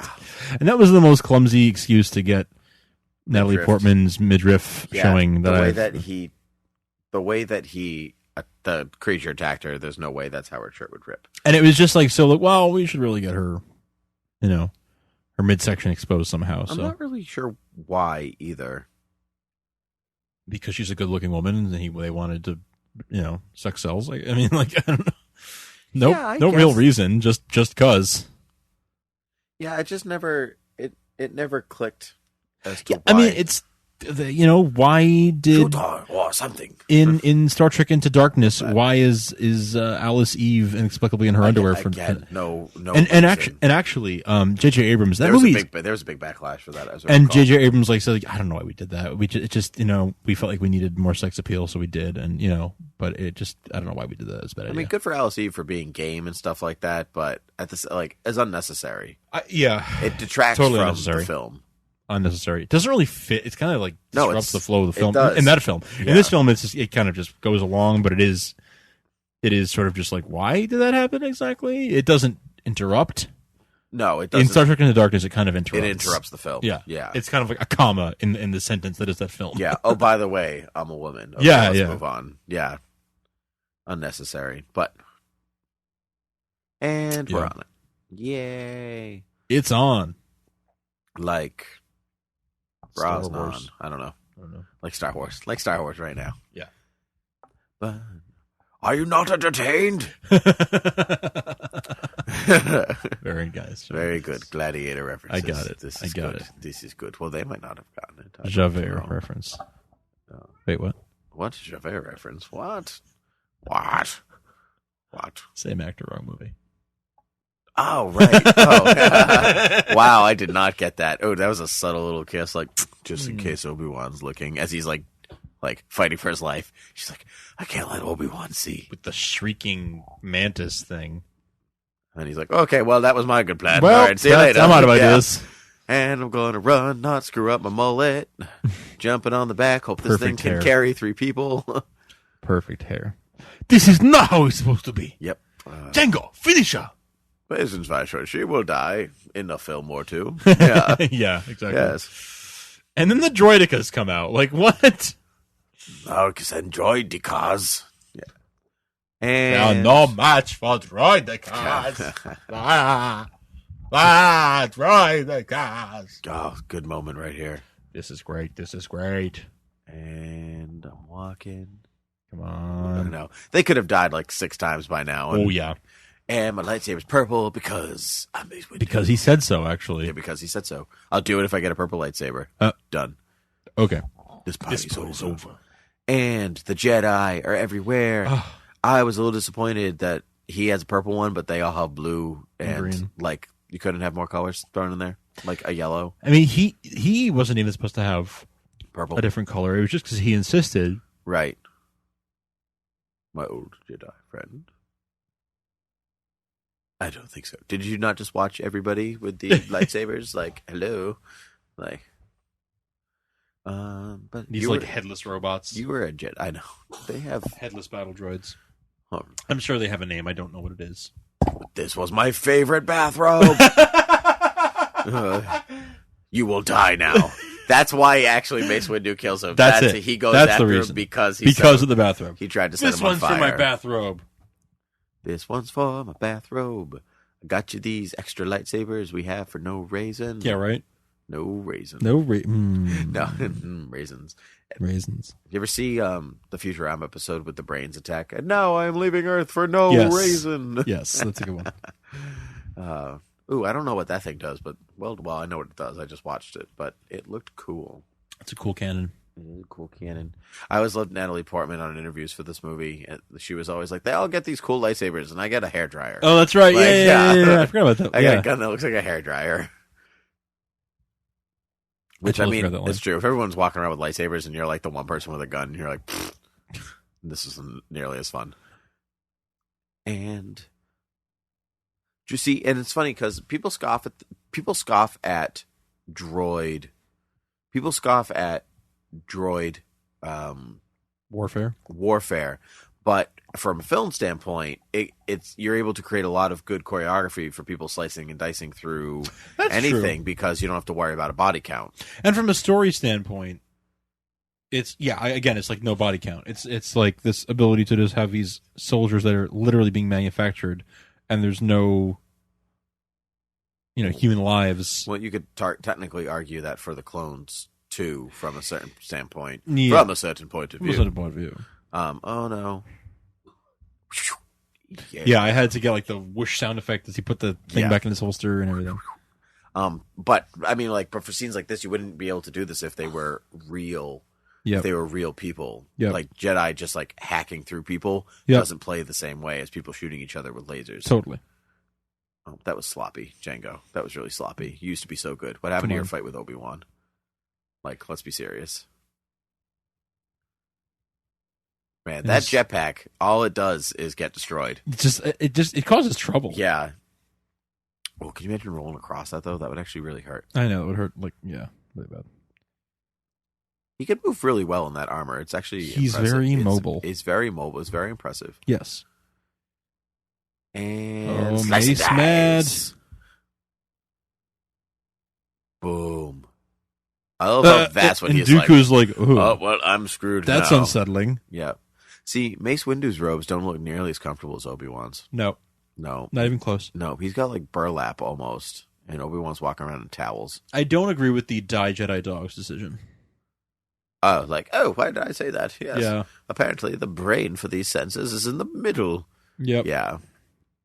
I do think it's a funny image, though. It is kind of funny. I like how he has the presence of mind to be like, I'm just going to push you over. Yeah. Yeah. Like, you're not even worth slicing through. You look part protocol droid. I'm just gonna come back to you later. Yep. Ooh, she got sand in that open wound. And you know how much her boyfriend hates sand. Sand, so much sand. You should see, and if you made a comment about sand right here, then that line would be validated. Yeah. Yeah. Although this aggressive negotiation line was actually, that was also a good call. That was a good callback to the previous film. Yeah, but a line about sand somewhere on this planet, like, or sorry, earlier in the same film. That's right. Yeah, but somewhere on this planet, he could have just been like, oh, more sand, like just something.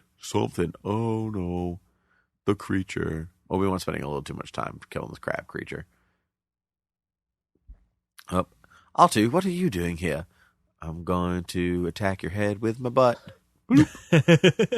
Just gonna suction your head off of that. That's a super powerful suction cup. Yeah, apparently you can just pull it off.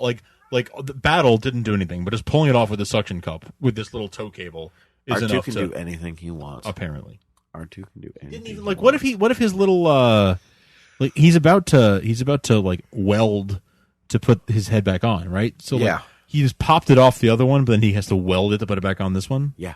Inconsistencies, man. Inconsistencies. Indeed. Well, every saga is filled with inconsistencies. It's true. I do like that he's like testing his joints though. He like makes his arm go up and his leg go up. I do. It kind of reminds me of when the doctor test when they hit your knee with a hammer. Yes, and also it reminds me of when they gave Luke his fake hand at the end. Oh yeah, of episode 5, and the fingers. That's yeah, definitely not ring cycle. Oh no, that's not no. But it does remind me of it. In a different way. Cool. Not in a ring theory way though. You're right. Ring theory, not ring cycle. The ring cycle is a Wagner opera. Oh yes, the ring. Yeah. Oops. Oopsies. Yeah, I'm standing here with this droid. It has no head, you see. Worthy of recognition in the archives of the Jedi Order. And if it is not in the archives, it simply does not exist. Yeah. Like, if I kill you all here today, then no one will be there to record it. If a tree falls in Endor and no one is there to record it, does it end up in the Jedi archives? Well done. He just starts telling riddles. He's just like, what's it going to end? And they're all like, well, I mean, Yoda's coming any second. Yeah. So just like, just we'll answer going, more man. riddles. Yeah. Keep on.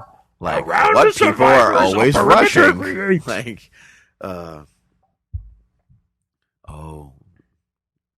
do.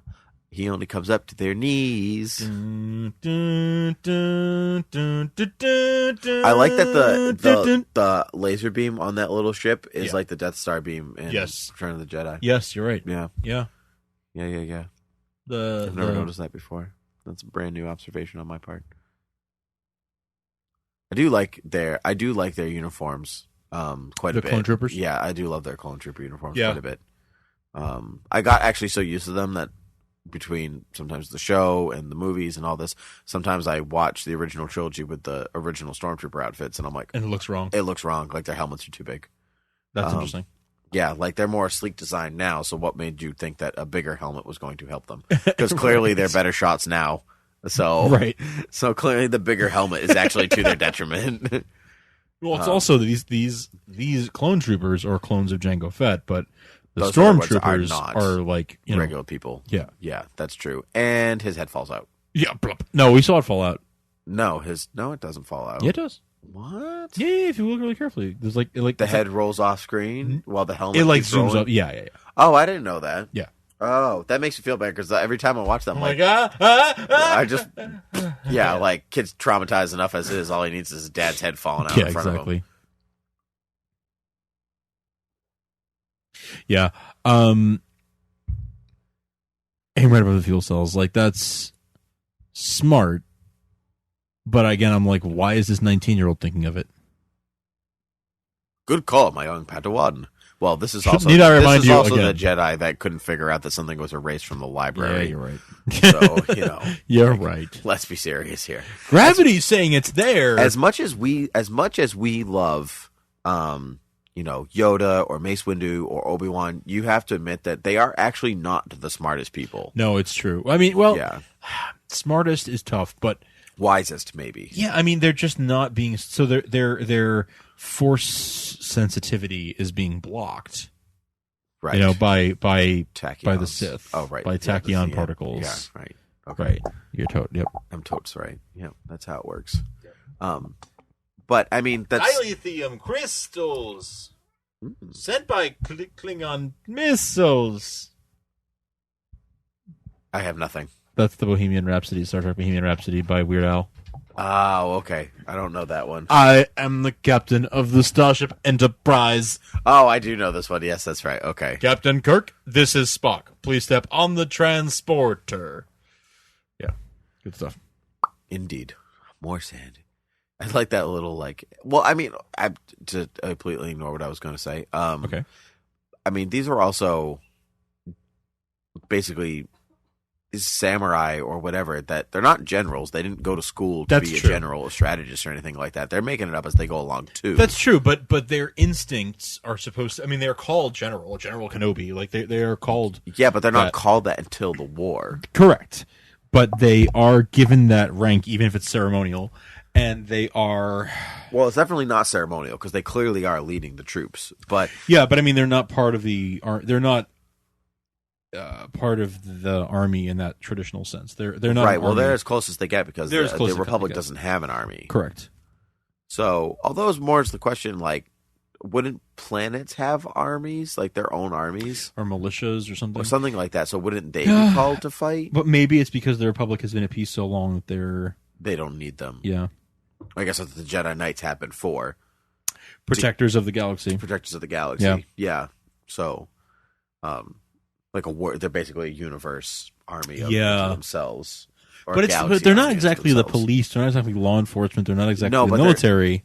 No, it's almost like, I don't know. It's almost like is it like state troopers to regular police? It's more like volunteer. Or is it like U.S. Marshals to regular, you know what I mean? Yeah, I don't know. It's something different. It's something different than what it's more like the Guardian Angels or something like that. That's true. This was so boss though. Yes. Oh yes, this got me so excited. Oh, boom! It's there. One would assume that this is only as far as where are those at this point. plans? What film was that from? Which one is that? 4. From Star Wars. That's right. Where are the plans they sent you? Right. Yeah. Boom, boom, boom, boom. Boom, boom, boom. What I really liked about the spoiler alert for Star Wars Rebels, so skip ahead 20 seconds if you don't want to hear it, but now, when Darth Vader shows up at the end of season 1. Rebels, yeah. When Darth Vader shows up at the end of season 1. I was like, season are you going to tell me season... and his eyes are red? Yes. They call back to episode 4 because the rest of them are always not. I really liked that. I like that too. That was awesome. That was it. I'm done now. Yes. Yeah. We just haven't talked about that, so... Yep. That was it. I thought you were about to spoil Force Awakens, and I was like, whoa. No. Something that's already happened. I wonder what all those pockets and stuff hold. You know what it is about Star Wars rope that always gets me? That it looks like fishing line. It looks like it should tear right through their fingers. the way that they hold on to it. I thought that when Obi-Wan was fighting Jango Fett. Yes, but agreed. I've always thought that when Luke swings across the little platform with Princess Leia, and when they swing across it in Return of the Jedi from the barge to the ship, like all the rope just looks so thin it should like slice right through their fingers. Yeah. I don't know what it is about that. You know what this midriff scene is for Natalie Portman? It's basically the gold bikini for Princess Leia. Yeah, it's kind of. It's the gratuitous, like, because there's really also no reason for her to be in that. There's no reason for her to be in that outfit. But there's a story reason. There's a story reason. A tenuous story reason. But yeah. But Jabba the Hutt makes more sense. But it's almost like they have this character that you can hate and blame for being misogynistic and putting. You know what I mean? Yes, like that's true. When you can't blame the space tiger for that. You really should get the windshield on that thing. I know, right? That desert planet, that can't be fun. Ow, ow, ow. The sand, the grits, it gets everywhere. Anakin was right. Got a lot of carbon scoring in here. Ooh, well done. From the sand. Because it gets everywhere. Her back should be broken. That was not a far drop at all, actually. I was just watching it, and I thought the exact opposite, where I was like, she fell like 5 feet, if that. But the way she fell. At the angle, it looked like a hard impact. Yeah, well, she's knocked out, so I'm sure it was hard enough, but I can't take Dooku alone. I need you. We have a job to do. You'll be expelled from the Jedi Order. How could he not suspect anything after this whole thing?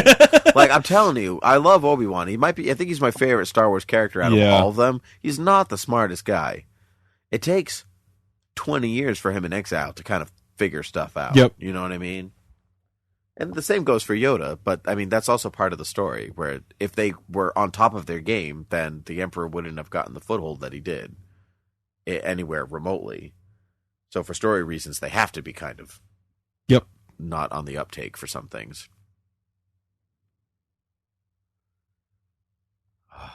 So comfy. Run, run, run, run, run, run. Run, run, run, run, run, run, run. Okay. I don't know.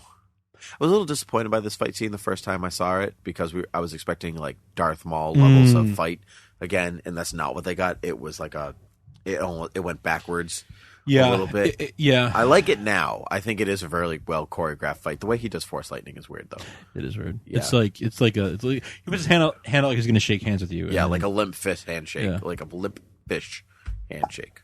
Limp fist fish. Yes, fish. Fishy. There's something very fishy about it, for sure. Fishy, cross my ocean. Cross my ocean? What? You ever play that game on the playground? No. Fishy, cross my ocean? It's like Cops and Robbers. I don't know what you're talking about. Fishy, cross my ocean. There's one person who's a shark in the middle, and everyone has to cross to the middle. Yeah. Okay. Christopher Lee actually did his own upper body movements. He did. Upper body, yes. Upper body. Yeah, did footwork. He's like, I'm old, but I can still move my upper body. He did a lot of it himself. And actually, you can kind of see in some of the shots where like they using Digital computer FaceTime. graphics. Yeah, they put his face on the double. I agree. But it's harder to tell in Revenge of the Sith, I think. This one, it's a little easier, but I think like his digital face imprint. Did they do it in Revenge of the Sith? Yeah. For him? Oh yeah. Yeah. His Really? fight scene with Anakin. Yeah, I guess so. Yeah. Yeah. Yeah. It's a lot more wide shots than this one. Just a lot of. Just a lot of right there, close-ups. right there. That twirl he just did. You, if you were looking carefully, you'd see it. He maintains that he has done, as much or more sword play on screen on film as anybody else. I believe it. I do too. Doesn't seem like a man to lie. No, and I mean, he was like ballparking it, but yeah, but he was saying like I've probably done as much, as much or more than anybody else has ever done, like in as many films as he's been in. Yeah, man's been in he's 200 and something films. Yeah, like I mean, that. he's a film swordsman for sure, but age happens, and he still did do the upper body stunts. And Anakin just cut the power line for really no good reason. No reason except for super cool face shots. It does look awesome. And him using 2 lightsabers was cool. That was cool. And I like that he doesn't actually use them for a long time because he's a Padawan. Yeah. Is he a Jedi? What? No, he's still got a braid.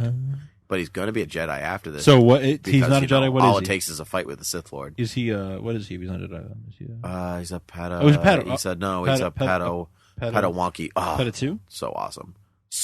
See, I like that there's Padawan? actually stakes. Like so much so that like that stinks right there. What happened? Oh like, yeah. Oh yeah. People don't like this Yoda fight, and I do. I didn't know people didn't like this Yoda fight until recently, and people were like, "I think it's ridiculous. I can't, help but laugh when it happened when I see it." And I'm like, "What are you talking about? It's awesome. I love it. I love it." This was like the first we got to see of real, like, just really like badass Yoda. Yeah, and that's exactly. It's badass Yoda, and I like that they like throw stuff at one another first. There's this whole like rhythm to their fight dance almost. It's like Dooku knows that he's dealing with somebody on a different level, so he doesn't even start fighting the way that he would with anybody else. It's almost like he's testing himself at the same time. Kinda, yeah. It's like his new Sith powers. Christopher Lee has been in 281 films. That's insane. With 2 upcoming projects. How old is he? He is 92. Oh my lord. Yep. He'll be 93 at the end of May. That is ridiculous. Yep. Man, see, I don't like this. It's flat hand. It's weird. Yeah, it is weird. It just looks strange. It should be like the sort of like the claw. Yeah, fist, the claw. No one can stop the claw. I think can't be decided on knowledge of the Force, but our knowledge of the Force with a lightsaber. Because you can only really use. Well, I guess you can use a lightsaber without knowledge of the Force. I mean, Grievous you can, but you're not going to do a good job of it. No, but Grievous did. That's true. Trained me in your Jedi arts. Okay, so I want to examine this. Like I don't understand. I can understand why people think it's ridiculous, but he's like 3 feet tall. What do you want? Yeah. I do think it's really funny when he's jumping around. I kind of wish that it was like he was making like Mario sounds like, oh, ha, oh, ha, here we go. Oh, ba-doom, ba-doom. Coins I do have. Mushroom I find. Go bigger I will. Yeah, exactly. Yeah. That would actually be really funny. I love Dooku's saber handle, the kind of curved the curve end of it. is super cool. So cool. Yeah, his was really the start of the I'm going to have super cool looking different styles. I guess Maul could have been technically the start of that with the double bladed, but his handle was pretty. Apart from it being longer, was pretty par for the course. Because like when you first saw Maul in the trailer ignite that second side of that, lightsaber, everyone was like, "You can do that?" Yeah, I know. It's a lightsaber. You can do whatever you want. Exactly. Whoa. I like that how battle was over faster than I remembered. Yeah, I agree. Well, we kind of talked through most of it. That's true. Weren't really watching it. Escape pod. Good job. Open the blast doors. Open the blast doors. The first ship is away. His little first transport. I really like this ship with the little parachute in trailing front. things behind. Yeah. Yeah, it was really in front, which actually would hinder its movement, one would imagine. But there's no air in space, so I'm not really sure what the point of it is. Yeah, I'm not sure what the parachute thing is really going to accomplish in space. But then, there's no sound in space either. So. Yeah, it's also that's true. But maybe it's not a parachute thing. Maybe it's like a light reflector, or maybe I don't. But it did inflate and it looked like there was air pushing against it, which there wouldn't be in space. I don't know, but the planet looks super cool. Karuskin, that's right. That's what Jake Lloyd called those big Karuskin. Oh yeah, Karuskin. Right. Look, see, there's ripples in the fabric, for lack of a better term. It's almost liquidy. That's true. Maybe it's more of a force field than it is a solid. Because that ship definitely doesn't look like it's got hyperspace capability. I don't. Yeah, but then how would it have gotten here? That's my other question. Maybe that is its hyperspace capability. Whoa. Maybe it's like a hyperspace force field thing. Hyperdrive sail thing. We're just making it up. I don't know. But it's really red. The sky's really red right now. Red with blood. Yeah, that's how they keep Coruscant going, actually. It runs on blood. It runs on blood. Why do you think there are so many droids and not people? Exactly. The Republic's real thing. That's actually what Palpatine is trying to save everyone from. His real intention. That's horrifying. Yeah. I'm actually trying to save people from dying on Coruscant. The Force is with us, Master Sidious. Welcome home, Lord Tyrannus. A name we only give you for no particular reason. That he's going through the alphabet. Maul, Tyrannus, Vader. Yeah, we'll go with Vader. Yeah, Vader. Yeah, Vader's good. I just saw something the other day that I guess Vader's name, Darth Vader, is pulled from Dark Father. Death. No, if it's Dark Death and Invader. Oh, okay. D-A-R. But isn't it like very similar to the German that means Dark Father? No, it's Danish, I think. Okay, maybe it's Danish. I think it's definitely not German. Okay. I think it's Danish. And it's not similar. It is the word. So, but when he originally wrote that story with the name Darth Vader, he had no intention of him being the father. Oh, he didn't? No. Interesting. Oh, well, because it was Starkiller. Right. So that's a complete fallacy. Right. So it's just a weird, happy coincidence. But it's okay. Victory, you say? Oh, Master Obi-Wan. I'm clearly CGI. But I remember seeing like this scene Begun This Clone War has. So good. It's one of the best parts of the movie. Yeah, I remember seeing this it right here. This is boss. Beautiful. With the Star Destroyers. Like the mini ish. This I remember from the Beta trailer. Star Destroyers. I remember when I saw Star Wars in concert. It was great. It was like a live orchestra in front of giant like jumbotron sized movie screens showing clips from all 6 movies. And when it came to episode 1, they showed episode 1 obviously had Puppet Yoda in the original version. It wasn't until the Blu-rays that we got CG Yoda in that movie. Looks like fire on the back of them. It's like blue flame. Yeah, that the haze trailing behind. Jimmy Smits. That's a great shot right there. It is. Really, really well done. Beautiful. Also beautiful. Across the stars. Can't hear it because we're on mute, but I know it's playing. La la la la la la la la la la. So this is what I was telling you about before, that I remember when I saw the theatrical version of this film on that bootleg. Right. His robot hand is different in the theatrical cut than it was in every subsequent home video release. They changed the look.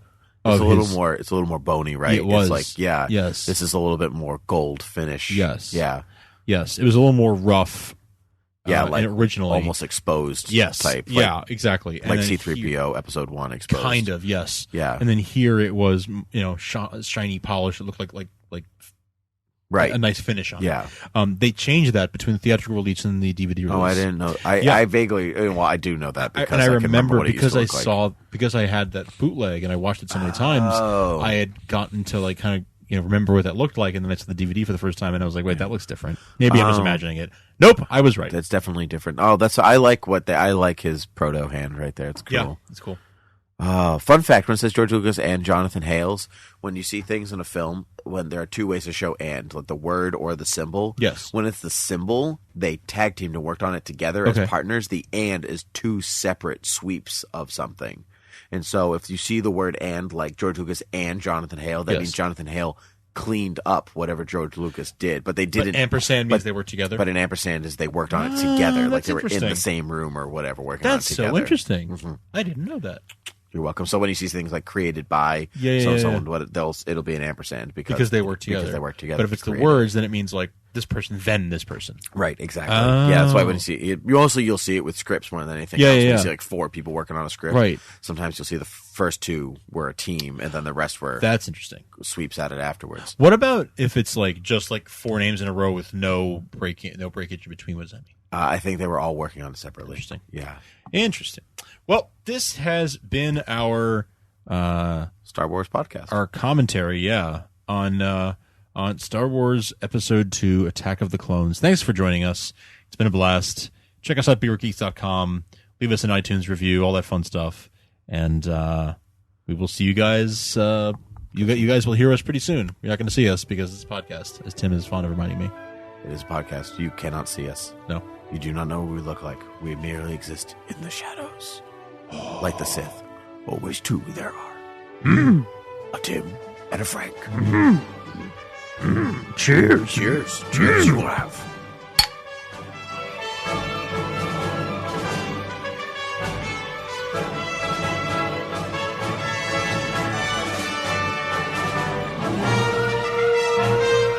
This podcast is intended for entertainment and information purposes only.